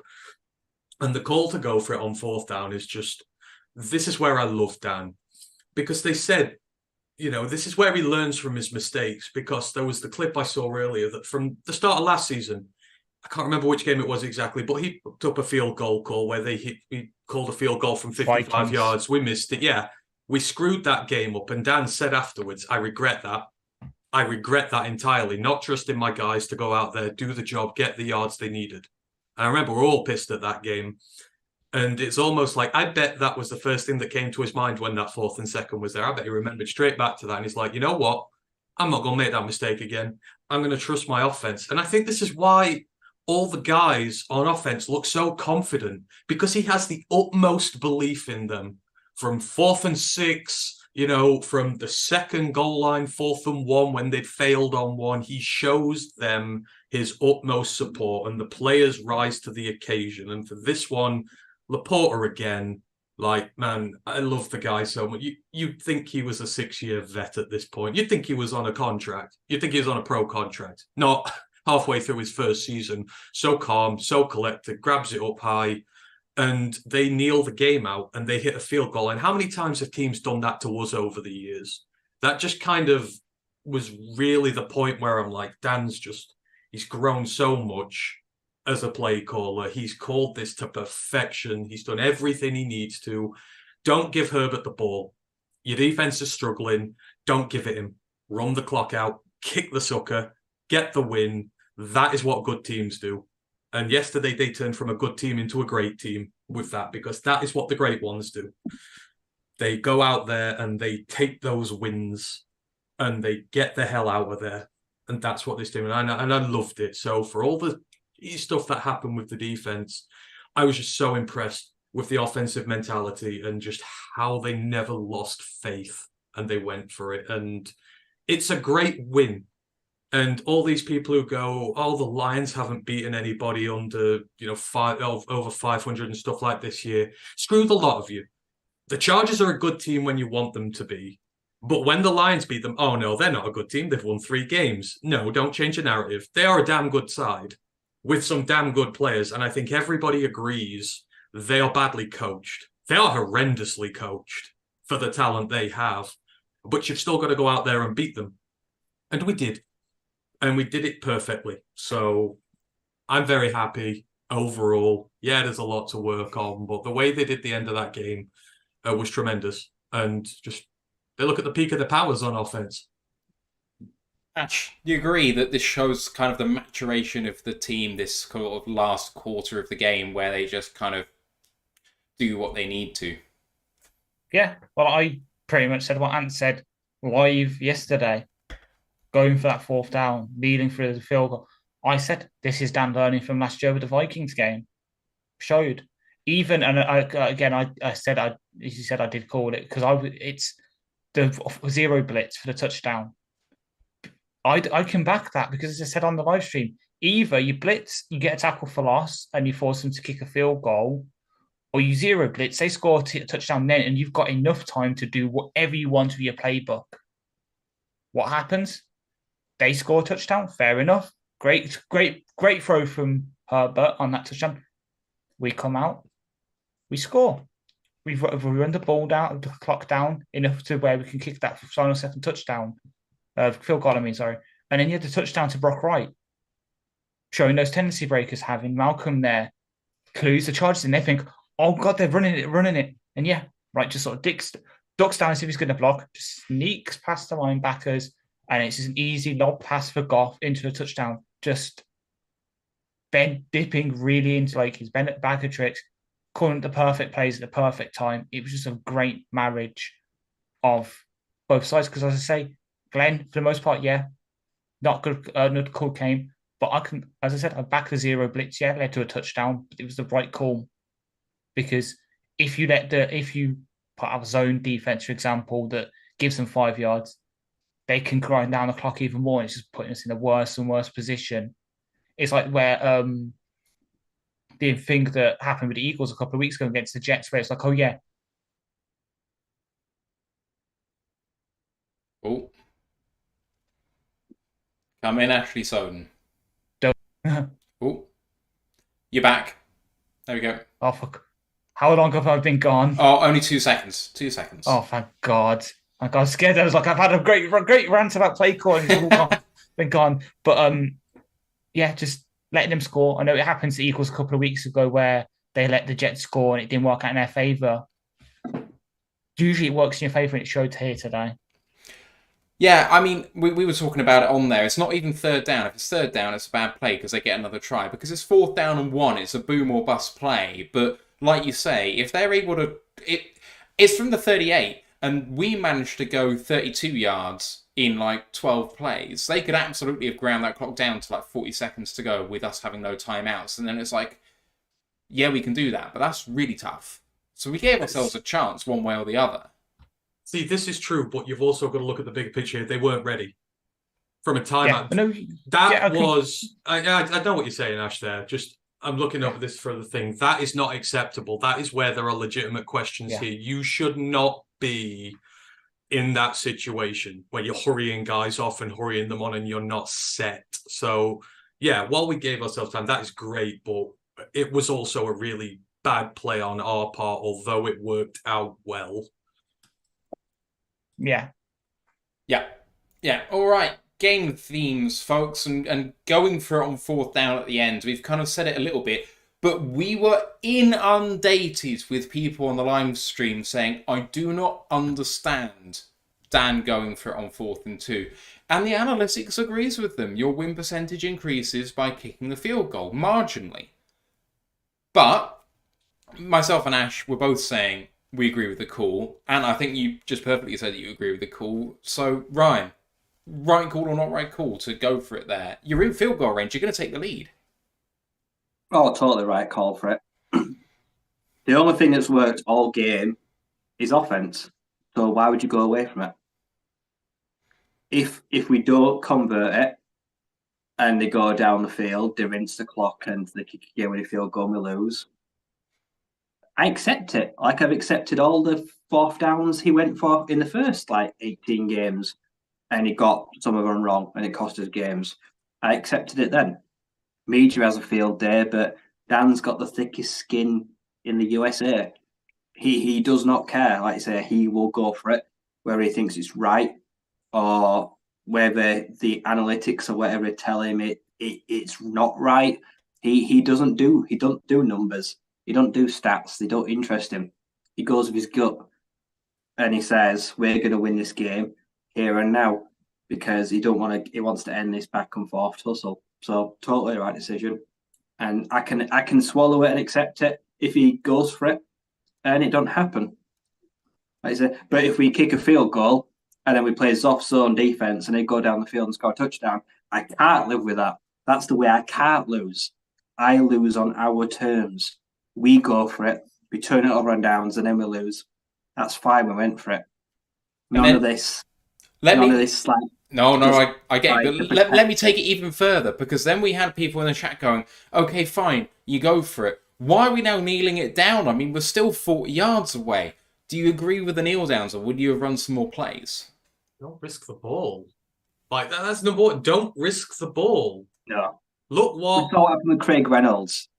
We got down like the goal line and the mysterious fumble. You do not risk that kind of shit. So You know what happened to the Hurricanes a month ago? Like, they ran the ball like idiots in a college game, and they fumbled it on the last play that they had, where they could have just knelt the thing out, You've made turned Ash it over, very and happy. lost.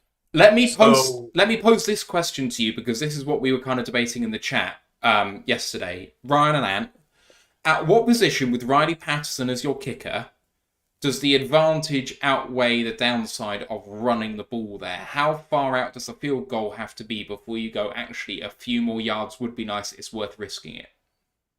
Outside the 40. Outside of 40 yards. 40-yard field goal? I prefer to be within 40 for him. So it was a 41, so it was a... Sorry. About 45, 46. After that, I'm kind of out. So at 41, you're borderline.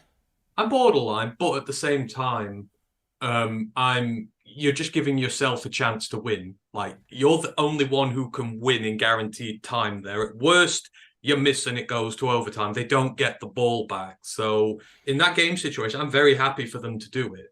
And, you know, it's just like the 4th and 2. I'm very happy for him to do it, because this is where analytics are bogus. They don't take into account game situations in terms of, like, how the game's gone, the emotions of it. It's very clear that you can't stop the Chargers on offense. Analytics don't count for that. You cannot give them the ball back at all. You cannot even risk giving them back.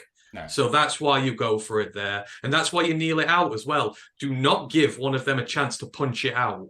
Because all of a sudden, you know, you might have 40 seconds on the clock and they're 35. You need, 20 yards for them to hit a field goal? And that's all they need to win. Dan said it. Do not give them the ball back. And the best way to not give them the ball back is kneel it out. So he just made the right call every time. He did it the entire day. There's not one single call he made that I disagreed with yesterday. I thought he was absolutely perfect, and he needed to be. And it was sticking to our identity. Like I said on the preview, be us. We are an aggressive team who run the football down your throat and hit you hard. And he stuck to that mantra all day, and that's why we won. So I got no issues with him. I think for me, the line is probably for Patterson about 52, 53 yards. At that point, I then think it's worth going for it. But I buy Ant's argument even more. I think that the risk of turning the ball over is so great that I'd rather miss the field goal and go to overtime than I would rather potentially fumble the ball. Because there's enough time on the clock at that point with them having timeouts that you fumble the ball there, they're going to have a shot. So even at 52, I'm kind of like, Patterson's hit from 52 this year for us. And I mean, maybe that kick was tipped slightly, but it still went over. I think that Patterson's got just about enough leg to make that worth it. And if that gives us a 50-50 shot of winning the game, I still think that's better than a 5% chance of a fumble. So, yeah. Ash, where's your line at for go for it, not go for it? Yeah, about 45 yards, roughly. Like, because I remember me and you having this discussion as well, kind of related to the kicker thing, me saying about Jake Moody, that Patterson's a better kicker than Jake Moody. He is. I'm not having it any other way. Moody doesn't have much leg. As far as I saw at Michigan anyway, I thought he was not that great from beyond 50. If I remember right, I could be completely wrong, but I think so. If there are Michigan fans in the chat, I'm sure you will correct me on that point, but there we go.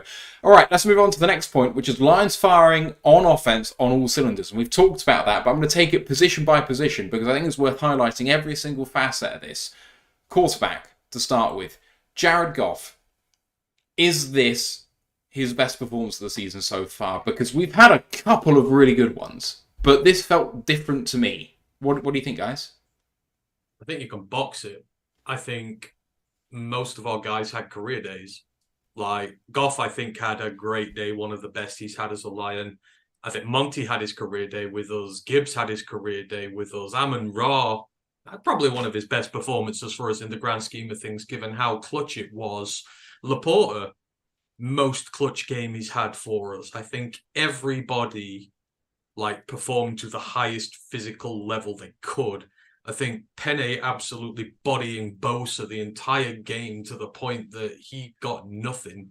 We all had as many pressures on the day as he did, and we're across the ocean. Bosa's I think been credited with one. I think it's been credited with one. They probably just gave it him to stop him coming and hunting them down. It's just I think it was But, against Decker though, so yeah. But I mean, I think they all had. I think pretty much everybody had almost one of the best performances for us. That's how good it was. I do genuinely think that. This was Gibbs' breakout game. It was Monty's biggest game for us. Goff's biggest game. So, I mean, he was unflappable. I don't think he did one thing that was I got concerned about. I think every drive we came out after the Chargers leveled up, I never lost faith in him to be able to get us back in front. He's unflappable. Ryan, Jared Goff, it's becoming hard to ignore. Yeah, he might not. Well, the numbers are really good. Whether you think the numbers are MVP or not, but when you think about what MVP stands for, he's in the race. He's the MVP of the Lions. Like I say, he is doing exactly what he needs to for Detroit. That Lamar Jackson's not doing much more than Goff is in any other real asset. Like you say, it's anyone that just discredits him or says it can't be in the race. It's ludicrous. He's taken the bull by the horns. He's leading one of the most potent offenses in the league, and it doesn't matter what the record is of the team that's put in front of him. He can't control that. We can't control that. If they're losing, whether they're winning, they're both below 500, it don't matter. Yeah. Jared Goff is having an all-pro year, and it would be right now, I think he's the best quarterback in the NFC. I think right now he'd be the Pro Bowl quarterback. The quarterback one, like I say, the fans, you'd give him it over Jalen Hurts because Hurts is not taking as much on his shoulders as Jared is. And yeah, yesterday was pretty much flawless. Every ball was basically on target, whether it was dropped or broken up or anything. The offensive line gave him the cleanest pocket to work on probably in the year. Jonah Jackson had by far his best game of the year. He pulled and made some crucial blocks. I say he made some big holes when coming across the formation. The only real guy that was quiet on offense was Josh Reynolds. I say, and that says a lot about everyone else because that means they took some pressure off him because he's having to been a guy last few weeks. And if he has a quiet game and the Lions score 41, that's pretty telling about everyone else because of how important he's been to us. But yeah, everyone was dominant. Like I say, Jared Goff, he's earning the contract. Like I say, it's going to be hard to begrudge him whatever number they finally settle on, the finer details. I won't really be able to pick any fault of it. Like I said, because as of right now, all being well injuries, he's going to be the quarterback going into 2026, 2027. Like I say, all things going well. So, yeah, I'd say right now he's the fourth best quarterback in football. I think that's a fair case to make. Well, yesterday, I think what was just impressive for me wasn't just the number of completions or yards or touchdowns, but it just seemed like every throw he made was in stride, and it was not just catchable, but it was on target. Like that accuracy percentage, you can just see how many of his catches are good throws. Exactly, yeah. I'm going to be honest, Buck's game for me is still his best game in inverted commas because the lack of run games, it was all on him, and he still managed to do it. But that's not to say this was not a damn good game. This is up there. This, Bucks, Panthers, 3 dominant performances by him. Just completely dominant. Like, as you say, on target throws, checking the line scripture. Again, I'm going to bring it up again. The fact that he recognized that no one knew what they were doing on that play, so it checks into a play that he knew would work, and it turns into a 75-yard touchdown. The fact he's got complete and utter command of the offense, not only executing it, but also making those checks. Like flashback to 2 years ago, when the coaches were saying we're having to make the offense simpler for Goff to call. What an evolution we have gone from that point to now in 2 years. We've gone from us being worried why we're having one word play calls for him. This is not a good sign, to him checking the line, the play at the line for a 75-yard touchdown. Just this is the why the trade for him should now be known as the Stafford Goff trade. Because, yeah, okay, Rams got a Super Bowl winning quarterback with Stafford, run a wing with him. We got Jared Goff and we turned him from arguably a dump of a QB, people thinking him as down in that sort of 20 to 32 range where, yeah, okay, can win your games, but is he really that good? He's a top 10, top 8, top 6 QB in the league right now. And yeah, he's going to get Pro Bowl votes. Hopefully we'll get some All-Pro votes, first or second team. And he should get some MPV votes. Certainly should. Because him, Lamar, Stroud, those are the kind of QBs that are really doing stuff for their teams. I know obviously Ravens have got a really good defense to work off, but Lamar's not really working with much. His best receiver is a really small rookie from Boston College, and a geriatric Odell Beckham who's tore 2 ACLs in the past 3 seasons, and he's putting up numbers. Goff is up there with them right now, but because he's obviously for us, he's just got to keep showing it to people. We know. It's just about the national media now, and they'll slowly start to wake up again after the dump of the Ravens game. You guys have adequately already talked about the running backs, wide receivers, and tight ends, I think. So I'm just going to skip to the other side of this, which is the incredible performance and what a difference a bye makes of the offensive line. And I know you're a big fan of trench play. Getting Jackson back, getting Ragnow back, Glasgow being in his proper spot, although he can play all three, that right guard spot he just seems to be so natural at. Sewell maybe had his best game of the year. Decker clearly had his best game of the year. This was an absolute masterclass of O-line play. That's what Brad Holmes promised when he first came to Detroit. I'm going to build the trenches and that's how we're going to win games. And you finally get to see the fruition of it as we can put out a first 5, like our starting 5, all relatively healthy. And this is what you get. We call them a top 3 unit in the league. Hell, they're a top 2 unit in the league, and they ain't 2. That's where they're at this moment in time. Penei Sewell is an All-Pro this year. And if Penei Sewell does not get an All-Pro nod this year, I don't give a damn about Lane Johnson. If Penei Sewell does not get an All-Pro appearance, then something's wrong. He is playing that well. You come up against Bosa, Mack, Tui Peloto, all these guys, and you shut them out dead. You give them nothing. You are battering them around, like they're playthings. And you do that for an entire game. They love running behind him. Like the running backs love going in his direction because they're like, I'm going to have like the Red Sea part in front of me. That's how good he is. I love that. And then just everybody was really pulling their weight in this one because we forget this is a great Chargers D-line. Like it's got some real good talent on there. There are 3 or 4 guys you can easily pick out. They've got really good nose tackle, and you felt like it was terrible. Like the only big play I remember one of their D-line making was Nick Williams, and Nick Williams doesn't make big plays. So that was what we reduced them to. And as I say, just they were so technically efficient in everything they did. The run blocking, the way they sealed blocks, the way they moved the line of scrimmage. They showed you Monty's first run of the game, and they relocated the D-line from the Chargers 4 yards back before he hits the hole. Like, that's how dominant they were over him.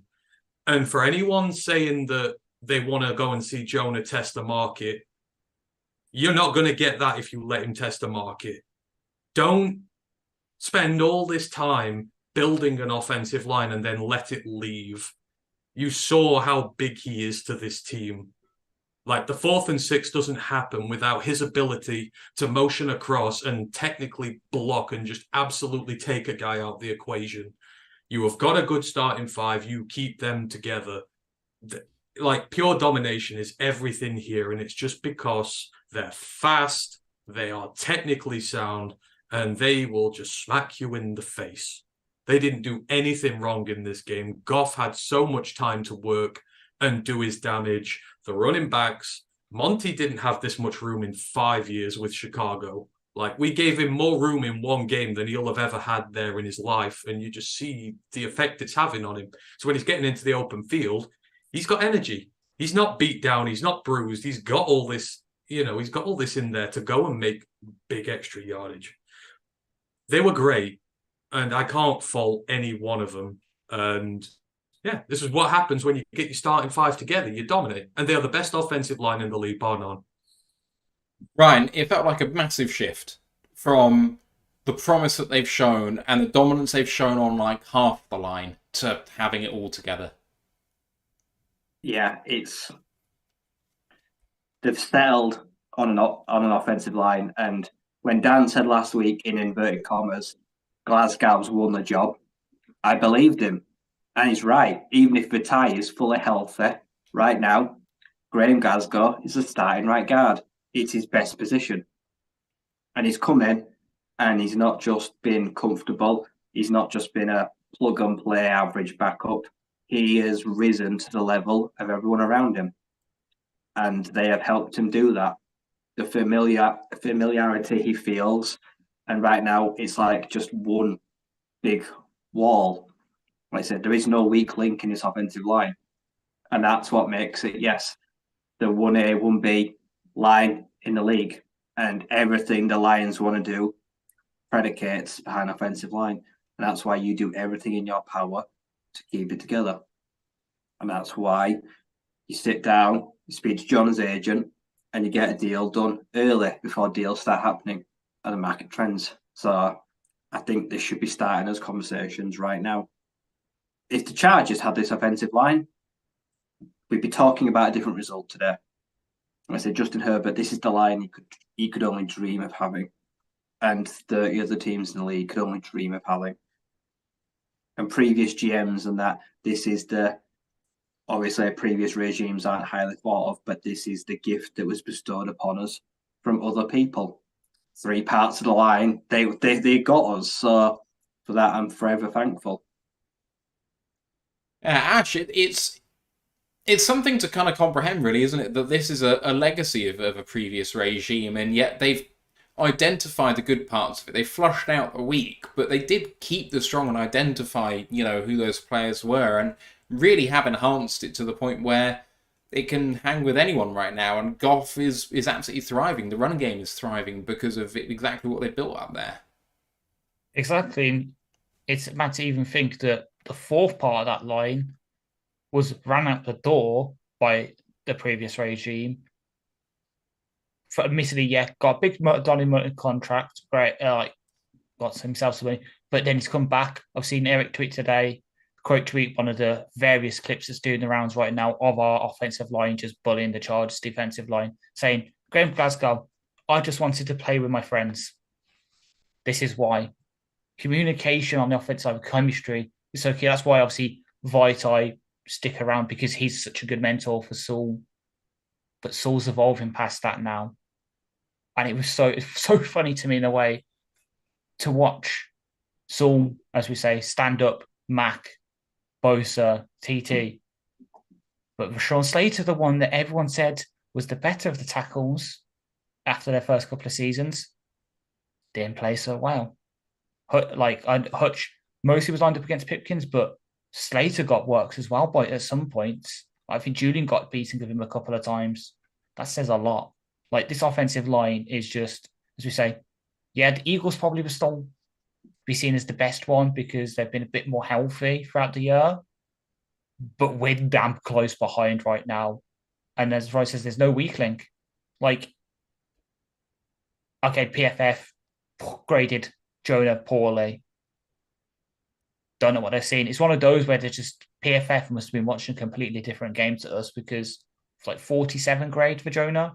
What? Yeah, it doesn't make sense. Right, let's move it on to the last bit before we give out the cigars. Defense. As we were talking about before, frisky early, not giving up a touchdown in the first 4 possessions, then can't make a stop in the next 5. Herbert and Allen together were chef's kiss, really. It was beautiful to watch. Even as a Lions fan, it was like, yeah, that's just fucking good. And, was it a complete shift? I mean, what do you guys think was the difference in those? Was it just that we were blowing? Was it communication? Does Aaron Glenn need to consider his position, as some fans are saying out there, which I just I'll leave my thoughts on that to the end. But Ryan, coming straight back to you, mate. Defensively, I know that you said at the top of the show you weren't happy about certain elements of what was going on there. It was a mixture of everything. So what we saw against Las Vegas was Cam Sutton got Devontae Adams, but Devontae Adams never motions. He stands there still, and you can play man coverage, and he manned him up with him. This week, the Chargers said, we can't let them do that. So more often than not, we're going to get him, and we're going to move him across the line and see, does someone follow him? If someone follows him, that's fine. Go somewhere else. If someone don't follow him, let's go straight after him. Let's go straight to Keenan Allen. Let's see who they pick. Who picks him up in this zone? If we get him across the middle, does it go up against Jack Campbell, Alexander Zalone? Do they bring up a safety? Like I say, they were playing chess at line of scrimmage with motions, like I say, with speed ins, speed outs, keeping the Detroit defense, mainly secondary, completely off balance. Like I say, obviously, we like to bring the safeties up and down, which does work as well. So like I say, they can sniff out those tosses, the screens, they can blow players up. But it will also hurt us because they will see it one too many times and they will go after it. And there will be a hole there to be exploited. And offensively, the Chargers, really good. Like I say, they knew what they were doing constantly. And it never got to a point where, Glenn, or they felt comfortable to just say, you take him, you take Keenan Allen, you follow him wherever you go, you run through traffic. If he catches the ball, it's on you. Should we have done that at some point? Could have tried it. Would it have made any difference? It's impossible to say. But collectively as a unit, just didn't do a good job of passing off guys, letting them pick up through zones, readjusting after the motion. Like I say, losing just responsibilities. Like I say, things like that. So everything, the Chargers beat us before the ball was snapped. Everything they did. And then later and later on in the game, like I say, Ant said where there was a play like where we just got two defensive players running in off the sideline, and the ball was basically ready to be snapped. And Elaine McNeil, I think, had only just got his hand in the ground. They just caught us flagging in the second half. They're just such a well-run unit, and we just didn't know what was coming at times. So they played us like kippers, but Glenn just watched it play out sometimes, and it was just could have tried anything, like saying it was just really frustrating. It just felt like at no point did he say, for this next drive, let's throw it out the window, let's try something different. It kind of just sat on it and kind of just hoped that we'd make a play or someone would step up and make a great individual effort instead of trying to combat what they were trying to show us. And it was very frustrating to watch. And I know that you were saying, a win is a win, but looking a bit deeper, are there questions to answer for Glenn, back to the chalkboard and trying to diagnose what the hell happened here? Because there was lots going on. It wasn't just, we played bad. There's lots of moving parts here. There is, and you know what? There were some good aspects. One, the run defense was good again. Like, they're running 3 yards a carry. Austin Eckler's a very good running back. They had to get very creative to get him involved in the game. There are a couple of big ones, but outside of that, I thought they were very stout. And the great thing is that then forces you into favorable situations where you can go and pass rush the quarterback, and you can drop guys in coverage. You can make it tougher for them.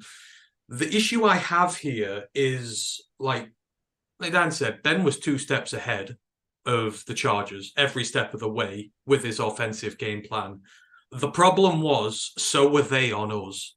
Like, they were always one step ahead. And I know going back over the years, the criticisms we've had about Aaron is his ability to adjust in game and to, react to what the opponent is doing. As has so rightly been said, they were moving the guys around. They were moving them onto our different guys, finding the matchups.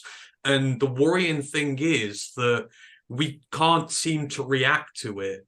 But more so than that, we're struggling with some of the, and I hate this word because of Patricia, the idiot, the basic fundamentals of what you're doing. Like getting a play call on the field and been set and ready.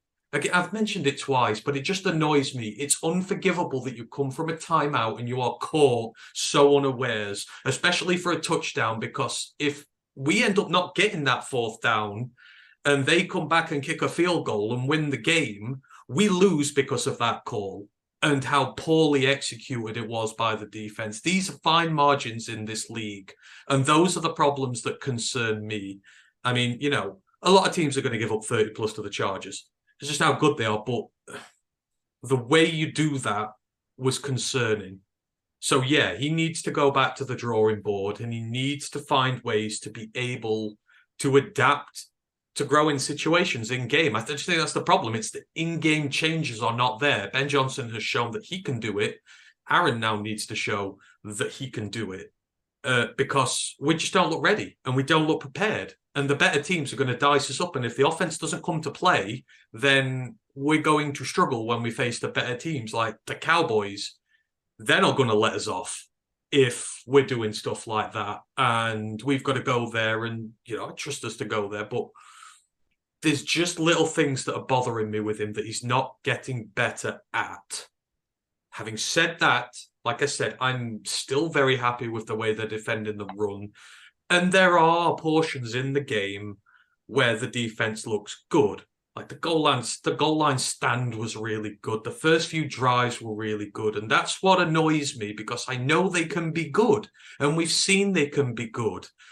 But we're playing big boy football now. We're playing playoff football, and we can't be making these mistakes.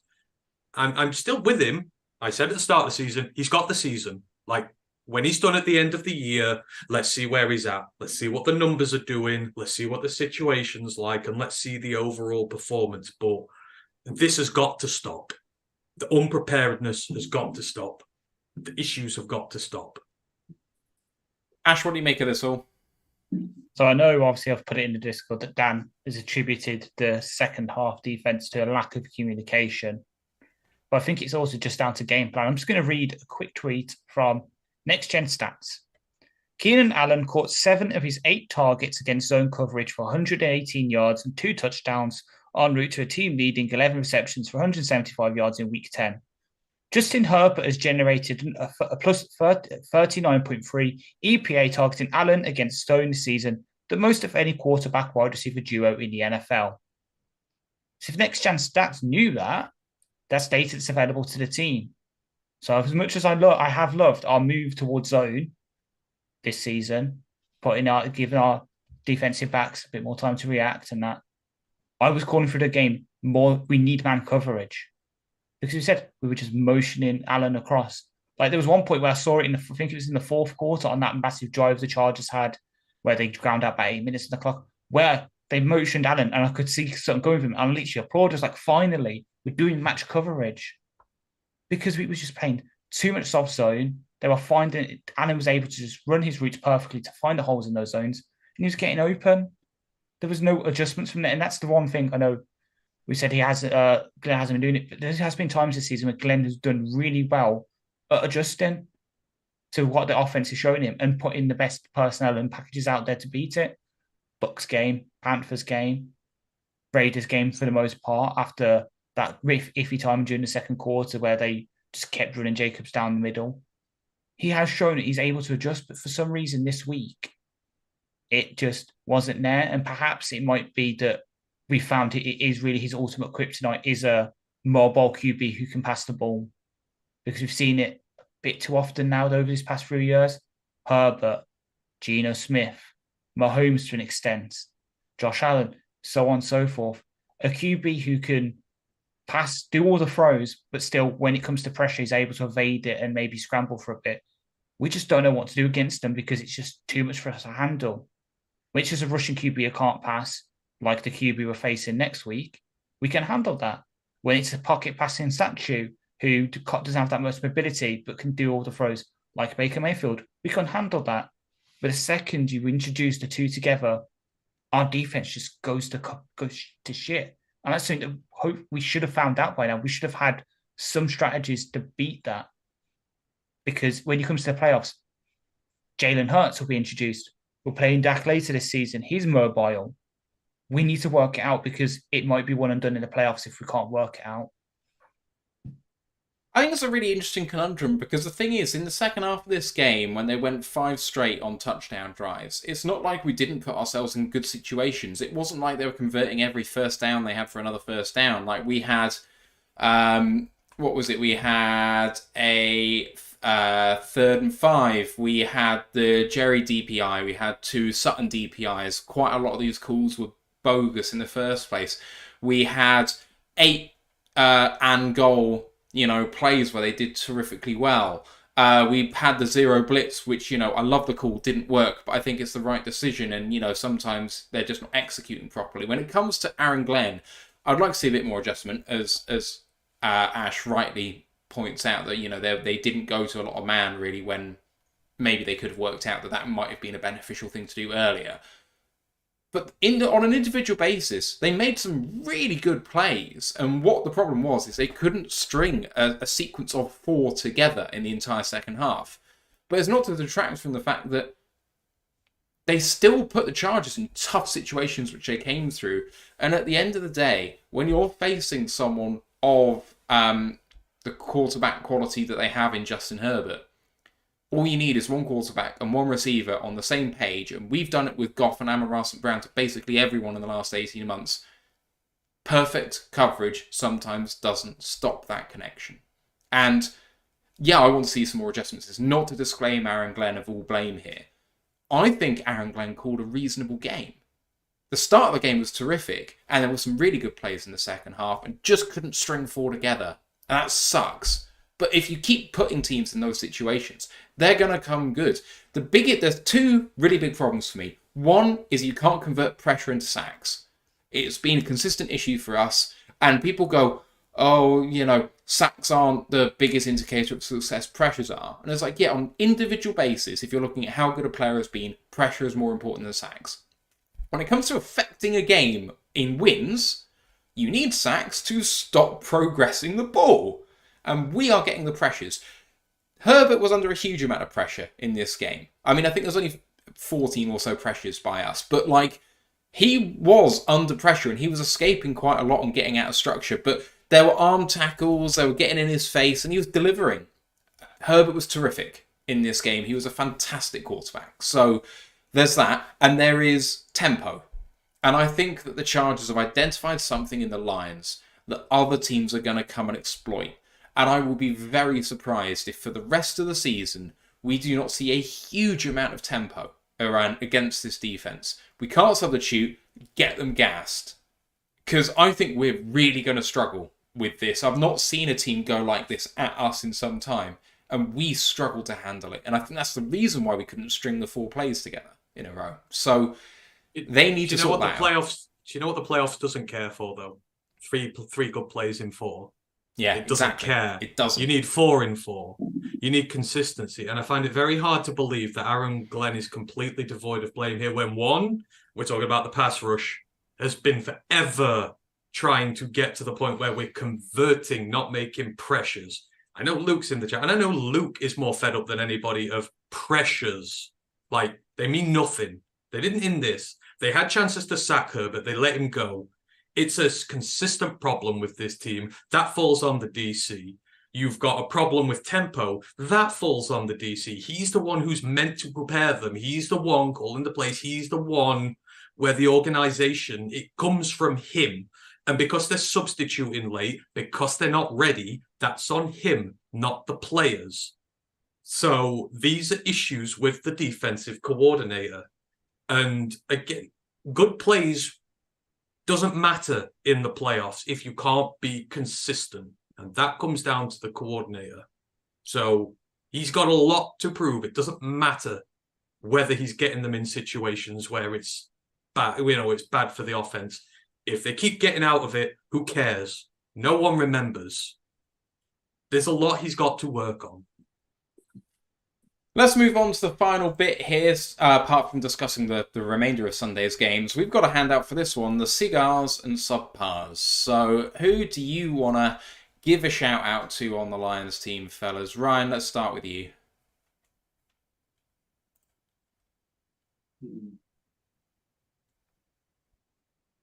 Malcolm Rodriguez. Because I hated the thought of him at fullback. It didn't really gel. He looked out of place in his first game where he played it. Like I said, I didn't like it. Was it against Vegas? We saw a few of them at fullback, and Ravens, because Ravens, yeah. Yeah. It didn't look good. It was his first time. He looked nervous, and he didn't look like he knew quite trust what he was doing. Looked much better yesterday. Got some good blocks. Understands how to use his body and how he can be effective in disrupt defense and just create a little bit of enough room. And his role on defense is diminishing. Like I said, in the last few weeks, it's evaporated. And that's because the likes of Derek Barnes, Campbell, Ansel, it can't be helped. It's natural. That was what was going to happen when they drafted his predecessors. But he's finding a way to make himself useful. And that is how you keep yourself on a team. And that's why we've not designated Kabinda to return yet, even if it's helpful. Maybe this is terrible news for Jason. But on special teams and offense, Malcolm is going to carve it all out for himself. I'm very happy because I like the guy. And if for any reason he didn't find himself here in Detroit, he would be scooped up. He would never clear waivers. No chance, sir. Whatever facet we can get him into the game, I'm pretty sure he's going to catch a touchdown this season. I will put, if anyone wants to wager me £20 in the chat, I'll tell you Malcolm Rodriguez scores a touchdown this season. If anyone thinks he will. I think they will have a trick play designed up for him already. Ben Johnson will be drafting a little play up for him. Malcolm Rodriguez had 5 snaps on offense. He had a 67.7 grade. Malcolm Rodriguez had 5 snaps on defense. He had a 91.9 grade on defense. Malcolm Rodriguez had a 66.3 grade on special teams on 16 snaps. That was the highest special teams grade. He was number 1 on special teams, number 1 on defense, and number 10 on offense, but with a good grade. That's a terrific performance by the boys, so I love the shout out. The reason why I laughed straight away is I knew that Ash was going that way, and I had an inkling that you might go that way as well, so I just thought it'd be funny if I let Ryan go first over Ash. So, Ash, I want to come to you second, just because I felt like I wronged you a little bit there. Who are you picking out for a cigar? Well, since my guy was because I was going to go into a brilliant tirade about how Ben Johnson's been watching one of the best college offenses this year. Who's been doing a similar thing with a linebacker playing fullback, one of the only few players last year to have a receiving, rushing, and defensive touchdown. DJ Lundy, but I guess I'm going to have to put all that to the wayside. Brock Wright. He was someone who, before the bye, you did it to me, so I'll get it back. Before the bye, he was someone I was a bit worried about. Last year, great from UDFA, athletic guy. We found the perfect way to use him. This season, with Sam Laporta coming in and sort of taking that tight end 1 role, he kind of regressed a bit. The blocking went away. Weren't really using him in the receiving game. Coming out the bye, back to last year. This was almost him against the Jets last year. Different play, similar sort of game-changing momentum sort of play. So for him, he's getting a cigar this week. And who's your cigar going to? I mean, I'm not going to go avant-garde here. I'm just going to be sensible with it and say Dan. Dan is the guy this week. He's the MVP. He's the one who stuck to the identity of this team to the letter, did not deviate from it one bit. And he is the reason that we won this game because of how he called it and how aggressive he was with his offense. I mean, there's no other way to put it. He has matured stupidly quickly as a head coach over his time here. He's made his mistakes.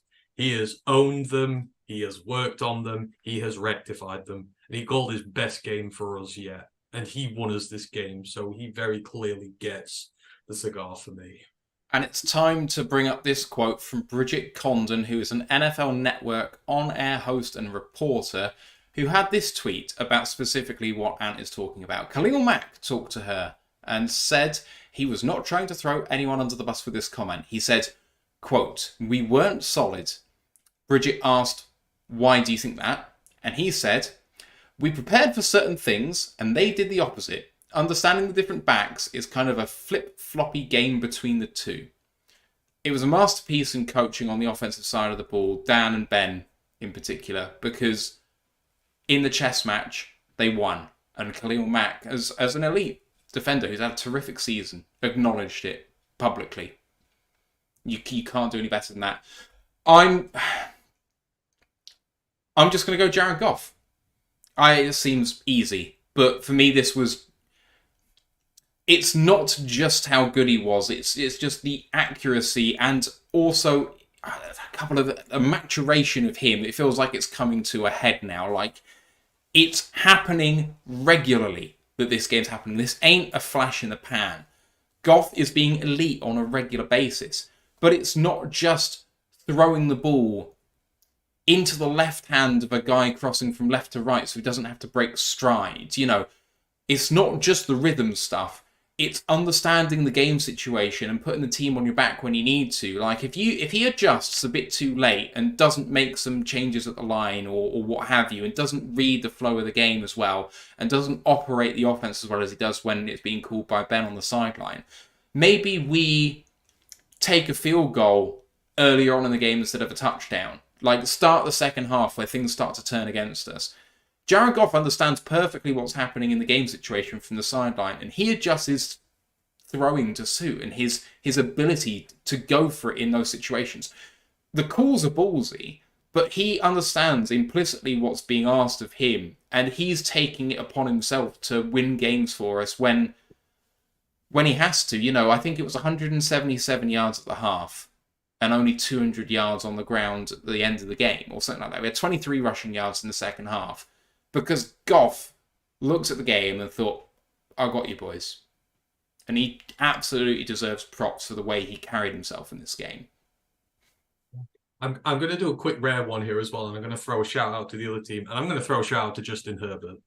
The dude is stupidly good, and Justin, for the love of God, request a trade and get the hell away from that team, because you are going to be nothing more than a more fancy Philip Rivers by the time your career is done. They will leave you there to rot. They will not give you the help you need to succeed. And, we saw it with Staff. I'm not saying that I'm not doing that comparison, but we've seen what happens when a good quarterback gets stuck in purgatory. And that guy doesn't deserve the shit show that he gets in the Chargers. He played an amazing game. I just want to shout that out there because he's got one target and that's it. And the run game wasn't working, and he kept them in that. It felt reminiscent of what Caleb Williams has to do every week of the year, where it's all on him and nothing else. So get out of LA, Herb, and go to a good team, Justin. Win a Super Bowl, because he can. Let me make a Sophie's choice for you then, because I agree you're doing great, but I just want to ruffle the feathers. The Bears send the Chargers the number 1 overall pick for Herbert, and then use their other first-round pick to draft a tackle. Would you allow that to happen? Bring it on. Oh, fair. Bring it on. Love it. Because the Bears will screw him up. We all know the Bears will do just as poor a job as protecting him. So, but I just want him to. I like to see good players succeed, and he is a good player, and he doesn't deserve what he's getting there with the Chargers. I think if Brandon Staley is fired at the end of the job, I think you can pencil Ben Johnson in as the next Chargers head coach. And you know what? If he's going anywhere, I would love that more than anything. Send him to the West Coast, where we'll see him once every 4 years, or in a Super Bowl. He deserves or whatever. a good quarterback as a first-time head coach. Give him the best quarterback possible. Yeah, I don't want to see him twice a year, like with Chicago. Go to the West Coast. We'll see you in 4 years, Ben. Enjoy yourself. Be a great guy and stay the hell out of our way. That's all I would say there with that. That is what I want to happen. If he is going to, of course, I don't want him to go, but if he's going like over on the West Coast, and but that's 3 of that division now. Who would have thought this time last year we'd be sweeping the AFC West? Like, it was shaping up to be a bloody good division. Really was. Even the Raiders looked okay. You're thinking there's no way they're going to sweep that, and we've just got Denver to go now, and we sweep the lot of them. It's absolutely nuts. Let's move on to the rest of Sunday's games very, very briefly, because it was a terrific weekend. Especially Texans. Can we talk Texans? How good are the Texans? Yes. Like, please. Again, I talk a lot about fraudulent teams in the NFL. So let's talk about a real team. I mean, how good were they? Like, everything I said about CJ, I retract, because he's working with plumbers and milkmaids and stuff over there for wide receivers, and he's turning them into like some of the best receivers in the league. Like Noah Brown, was it back-to-back 150-yard games? Like, who the hell is he? I don't know who he is. And the way they nullified the Bengals and just went after them again and again and again and again. Oh my God, that team is good. I love watching them, and it was a smashing game. It's like the Lions one's coming on. I'm like, come on, hurry up, wrap. I want this done. I got to watch the Lions, but I want to carry on watching. How good are the Texans this year? Exactly. That if I had to pick 2 games from this weekend to show people why the NFL is good, our game and that game. Like I was saying to Matt when we were joining, like I was saying, oh yeah, I've been watching it. Number one, because obviously one of my best friends is a Bengals fan. She loves Joe Chill, but it was a banging game. Like, it was like ours. Just explosive offense. No one could stop the offense. It's just trading blows. Bloody lovely. Stroud has elevated from himself from someone who couldn't rise to the big occasion to someone who is taking every situation as a big occasion and he's rising to it every time. Like the flipping the switch for him has been something incredible to watch. He's an MVP dark horse. Like, yes. It's got to be put out there how well he is doing, puts him as an MVP dark horse. Especially if the Texans can somehow sneak their way into the playoffs. I don't even think he's a dark horse. I think he's a legitimate candidate. Like, I think he's top 4. Given the weapons he's working with, like, it's even more impressive what he's doing. So, that for me puts him right up there in that race. And the Bengals are just weird this year. It's like, they got the renaissance, but they're losing the edge rushers, injuries hitting the team. The wide receiver core doesn't look right. That's injured as well. But, I was so impressed with them and how well they played. There were some really good games on. There were. I mean, the Cleveland-Baltimore game. Cleveland's winning by 2 over Baltimore. Baltimore up by 3 scores early. Yeah. And Cleveland just bring it all the way back. I mean, I don't really want to support a certain member of that team, but my God, when they roll, it's quite good fun. And, we talk about Lamar Jackson. I can tell you right now, as a fantasy owner, he is not putting up good numbers. No, he is not. letting me down big time. He's throwing picks. I mean, the pick 6 was not good. Like, not good at all. But the Browns, considering that Deshaun Watson got hurt, what did he go? Like 4 for 13 for 42 yards and an interception?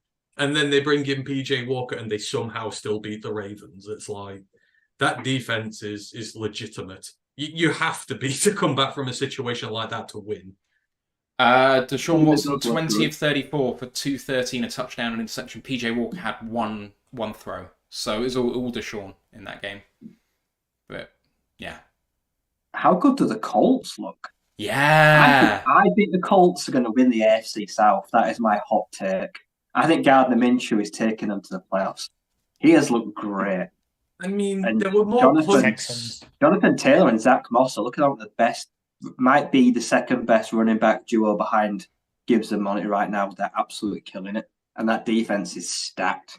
They out-patrioted the Patriots. Like, they did what the Patriots have done to so many teams over the years and dragged them into a bar fight. Like, not even a night, not even like one of those big ass 50-man bar fights. This is just like two guys slapping each other at the bar, and Oh, it just looked ugly. And there were so rough. nearly as many punts as there were points for the most of that game. I think they got to 10 points and 9 punts, and you're like, God, can you imagine if you were a Brit who'd gone over to Germany to watch that? And you go there and it's like, oh, you get a punting masterclass at least. But it was rough. The Mac Jones interception throw was all manners of, oh my God. And he's done Then now. the Zappy That's his one. career over. Zappy fake snipe, fake. Same fakes, yeah, it's fakes It was right. like, that is where you should have rolled out the Benny Hill theme, shouldn't it? Yeah. Just that whole drive was just Or like the- Benny Like, Hill. thrown it two safeties, and then he stood there like pointing at someone like, penalty or something. Like, Exactly. But Exactly. but with Indy's offense specifically, this was ugly. But then they dropped like plus 40 plus on the Cleveland Browns, who are one of the best defenses of all time. So like, it's not like they don't have life on offense. It's just it was one of those games. Jet lags. Yeah, jet lag. And I hate bringing it up because I know a certain panel of us hated the game because a certain player didn't get many targets and that. But the Seahawks Commanders game as well, which I was watching in the corner of my eye during the live watch along, like that Powell was a was cracking game. fantastic. Yeah. The Washington defense had money on Seattle to win that game. That's the only way you can explain that last drive and how they let DK slip about 20 tackles and get them into the end. They were so weak-assed as well. It's like, oh, come on. You're just not trying there at this point. one of my least favourite players in football as well. I do not like Kyler Murray, but I cannot deny he makes plays only Kyler Murray can make. That crazy run where it's just like a little remote control car where he runs like 50 yards to get like 8 yards. Like, that's so Kyler. Like, he could really hit them on later on in the year. I do not like the kid, but he doesn't look like he's missed 400 days at all. I always liked him from the draft, but I do feel like it'd be funny. Like, you should play the Super Mario music when he starts running. It's his personality. I don't like his personality, but Yeah. I believe for all his shortcomings, literally and physically, he is one of the most gifted players in the league. Like, he is just ridiculous. See, you say about that epic run. I saw it captioned, and again, it's me pumping the same joke over and over. But I saw it on Twitter. It's that, and it's just like me running away from my parents, trying to get them to buy me an Action Man in a toy store, and it's just his epic run. Because ever since I saw that in his like first year, I just can't get that image out of my head of him just being a little toddler running away from his parents. And for him to perform that well on a day when a weekend where Call of Duty multiplayer started, like, wasn't that the trend that every single time there's like a double XP event in Call of Duty, he'd lose?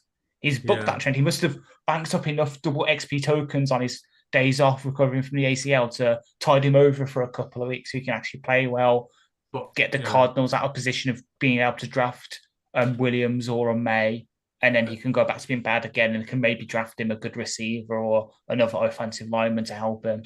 And on the flip side, how close is Arthur Smith to getting sacked now? He can't be far off.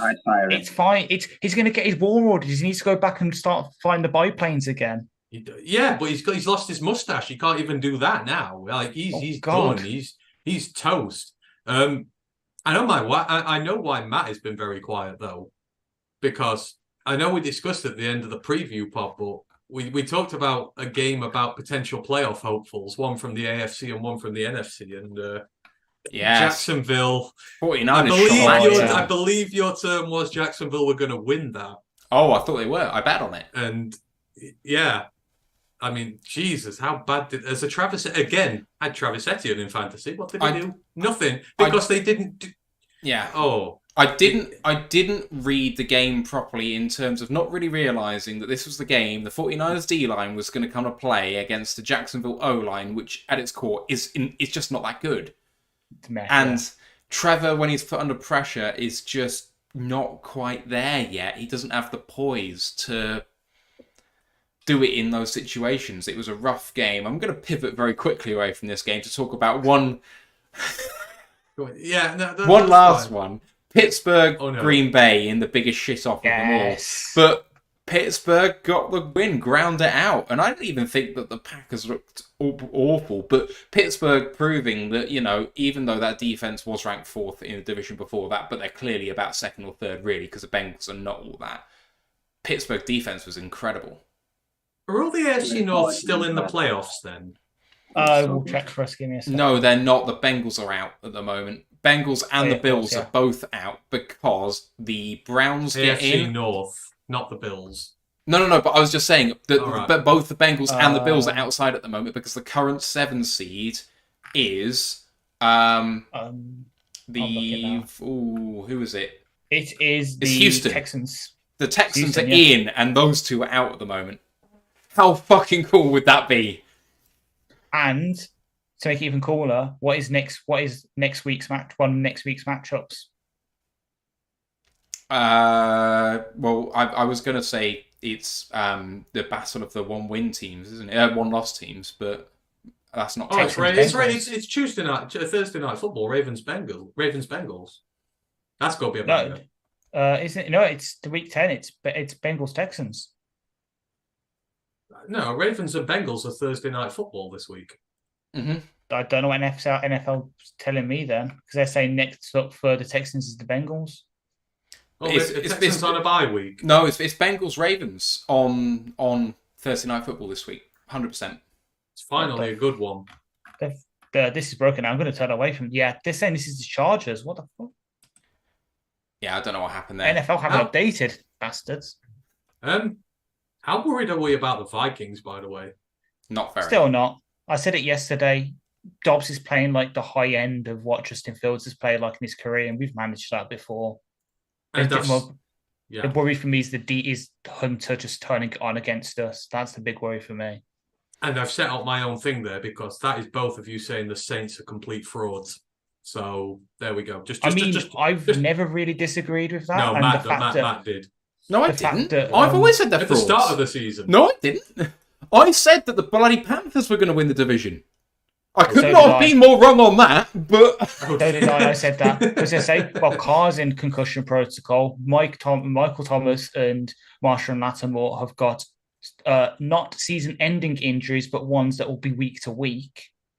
So they're things to watch. So we might be going up against them with Jameis throwing to Shaheed. And we know he's good for a few picks, so you'd lump on 2 interceptions in that. But I expect us to win in the Dome now. Like, it's not even a question for me now. I'd expect us to be 6 or 7 point favourites and win. Like, I'd be disappointed if we weren't nearly more than a score favourite against them. Like, the Bears this week, what, we're 10.5 now. It's like gone up 1.5 points today alone. It's like that could get nasty for the Bears. But I'd back us to cover 2 scores plus against the Bears. But I don't know. You just know when the Vikings have that awkward tendency to just hang on. Like, you just feel like by hook or by crook, they're going to scam their way to wins and just keep within a win of us, keep us honest. Maybe it's a good thing, but I don't want that with 2 games in the last 3 weeks against them. The thing about the Vikings, much like us, is that their schedule is easy as shit. Their hardest game... Okay, so they've got Broncos away, and I think that's potentially tough. But then they've got Bears, Raiders, Bengals away is maybe hard, then us, Packers, and us. I think they can come through Broncos, Bears, Raiders. Bengals game is interesting, come that sort of area, because where the Bengals are right now, they might still not be in the playoffs at that point. So that's a tough game. And then they've got us twice in 3 weeks. And if we go into those 3 weeks with the Vikings knowing that if they sweep us, they're in at our expense, I'm not going to be comfortable until we're in. I will not be sitting comfortably until we're in because I'm not taking them for granted that much. But I don't believe that Josh Dobbs is a top 16 quarterback in the NFL. I just don't believe it. So, prove me wrong. And if he does, I will tip my cap to him because he will deserve it. And there's no more feel-good story out there right now than Josh Dobbs. No. I really admire him for it. I know, you do feel like he should at least have a job somewhere. You know, like the Titans, like he'd be an undisputed starter there. Well, he was there last year. Yeah, but you feel like he should be. He's done it on multiple teams. Yeah, well, if you say that, he's won two. Well, before this week, he'd won 2 games as a start. Oh, Obviously, they- last week, and then the famous Cardinals, that Cowboys game. Nick Folk as a kicker is one of the surest things in fantasy because they just kick field goals all the time because they're useless. The Titans are. Do you remember the days when people used to rave about Vrabel and the Titans, like compared to us, and now we're so far in front of that franchise right now. It's unreal. Those years where they did well, it was Derrick Henry. It was Derrick Henry and a decent play action offense. They've The offense has been good, but the offense has just been terrible outside of Derrick. Vrabel's still a fantastic quarterback, but what you're seeing is basically the head coach. Sorry, beg your pardon. My bad. Vrabel's a fantastic head coach. That's why they're suffering. No, whoops. Vrabel's a fantastic head coach, but what you're seeing is kind of what happened to Philly at the end of the Doug Peterson era. And they got rid of him at that time, and then they had a reset and they went back to it. They have come to the end of their cycle with this team.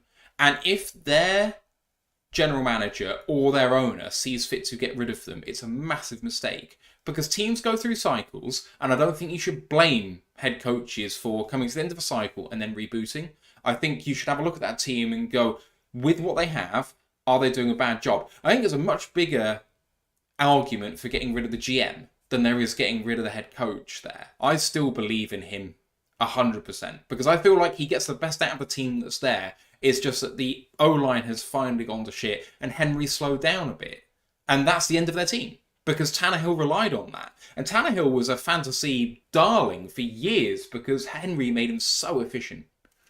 Yeah, Henry and then obviously AJ Brown. Like, God. How bad does that trade look? Exactly. Yeah, it's rough, innit?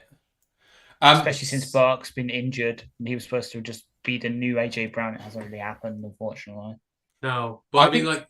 Here's my outside bet, by the way, for Josh Dobbs. Starting quarterback of the Tampa Bay Buccaneers next year. I can see it. They're playing themselves out of the... They're playing themselves out of it, but they're not going to win the South. That's the problem. And Baker Mayfield's on a 1-year deal, and he'll be gone, and he'll try and find another thing. I think they'll end up drafting it. They'll draft like a round 2 quarterback and sitting behind Dobbs. Let me make you happy, Ant. They get Dobbs as the starter for next year and draft KJ Jefferson. Well, I was kind of thinking there was someone closer to them in Florida they could go after instead.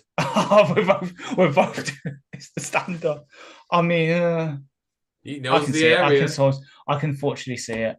He knows the area. He knows the area. They'll know him very well. So he is J Chaff is from South Florida. It's weird though. I mean, we're this far into the season now, and I still don't see where the Super Bowl contenders are yet. Like, I still don't see who's going. Because everyone, just when someone gets ahead and you think, hang on, they're there. Like the Ravens. Now you're like, they're turning the ball over again. They don't look great. And now it's like, maybe not the Ravens. Like in the NFC, I don't know. Like the Eagles are okay. They look all right, but they're not separating themselves a lot at the moment. We could be the 1 seed, we could be the guys who are right up there. I think that's we should be the favourites for it. We should be the favourites for it because the schedule, But I don't know. I don't know if you guys think different, but I just don't see the Super Bowl teams yet. And usually by this time in the season, you're starting to see them, but I don't. Yeah. There's clusters in each. It's literally going to be whoever probably makes it to the divisional rounds, so sort of the last 4. Then you'll be able to pick it out. Because you probably have like a Chiefs who might get an easy matchup. Like, okay, they're going to get into the AFC Championship. They have the momentum, they'll get it. And then it might be like, we'll be there and be like, hang on, we're playing. I don't know. Dallas and beat them again, like for the third time in like 4 weeks. I mean, it's Chiefs Eagles next week, isn't it? So like, if the Eagles win that, then you're like, Then maybe they're looking pretty good for it if they beat the Chiefs. But then if the Chiefs win, that throws the NFC right out there because we've beaten the Chiefs. And and the Eagles will still have to go to San Francisco. Yeah, and they'll still have to play the Cowboys. Yeah. They'll at AT&T. And for the Chiefs, it's like, well, that's a big win for them, but then they've got the Ravens to deal with and teams like that. So I think it's incredibly murky who gets there at the beginning. This is the most exciting NFL season in years because it is so week to week. Some teams look like they're going to destroy the league one week and then they lay an egg the next. And, there are some clear, I think, contenders, but I just don't think there's anyone separating themselves as that elite tier. Like, who's better out of Eagles, Chiefs, us? I would put the 49ers because on their good day, they're right up there. The Ravens, and I would put Dallas up there because the way they beat some teams sometimes, it's like, oh my God, who's the best team out of that group? Who's been the most reliable? I mean, apart from laying an egg against the Ravens, I think it's us. Yeah, either us or... I know the Eagles have one loss, but they have a lot of spotty wins on there. They just didn't look good. They're giving themselves plenty of breathing space, though, to make sure they're tying up that high, either 1 or 2 seed. Whereas Dallas are definitely locking themselves probably into 5 or 6, and then they got to run the gauntlet. I say this, and the Bears are like, the Bears fans have been after us all day about our strength of schedule, but it just feels like the Cowboys beat up on bad teams at the minute. They need like a signature, they had a chance against they had a chance against the Eagles first time round and they didn't take it. It's like, I think the Cowboys have to prove they can win the big games because they beat up on all the bad teams really well, but they don't do the big ones. But I guess that's the issue we have as well. Like, Seahawks and Ravens losses on there is just like, it's irksome, but they'll beat the Chiefs. What more do they want? Yeah. Right, I'm going to call this to an end because we've chatted so long after basically what the end of the show was. I'm actually going to end the show here. If you're on Twitch, stick with us because we're going to go and raid Chris Prophet, who is prepping up for the POD cast. So stick with us specifically on Twitch. But to everyone, thank you so much for watching the show and for us just chatting at the end of it and all the poetry track before it. If you're interested in that shit, then go and watch. I'll clip up a couple of them. It's a beautiful thing to watch. Anyway, next show is the College Football Podcast, reviewing Week 11, looking ahead to Week 12, which is the penultimate game of the regular season, and then you're going into the final week, and then you're going into championship games, and then you're into bowl games. So coming to the business end of the season, you need to go and listen to the guys. Drafts in Detroit, you need to hear about who's coming out, and they're the best guys to listen for it. Bears previews coming up on Thursday, hoping to have our friends down from Bear Down Report. It's going to be a terrific preview show, so please do listen out for that. Otherwise, our socials, Royal Lions UK on YouTube, Twitch, Facebook, Instagram, Twitter, and TikTok. And the Facebook group for worldwide fans is Detroit Lions Fans UK 1 Pro Worldwide. The articles are on rtluk.com. You can find the store there too, and you can subscribe and rate us 5 stars on your podcast provider. It makes all the difference to us. Thank you in advance. Polar Knights comes in the clutch with a final quote just saying, I love this show. It is the perfect evolution of beard growth. And with that, we're going to leave you for this show. For Ryan McCluskey, who departed slightly earlier, Ant and Ash, and I am Matt. Thank you to everyone for listening. We'll see you later in the week. For now, 7-2. It's rarefied territory, people. Don't panic. It's only up from here. Let's go Lions, one pride. One pride. One pride.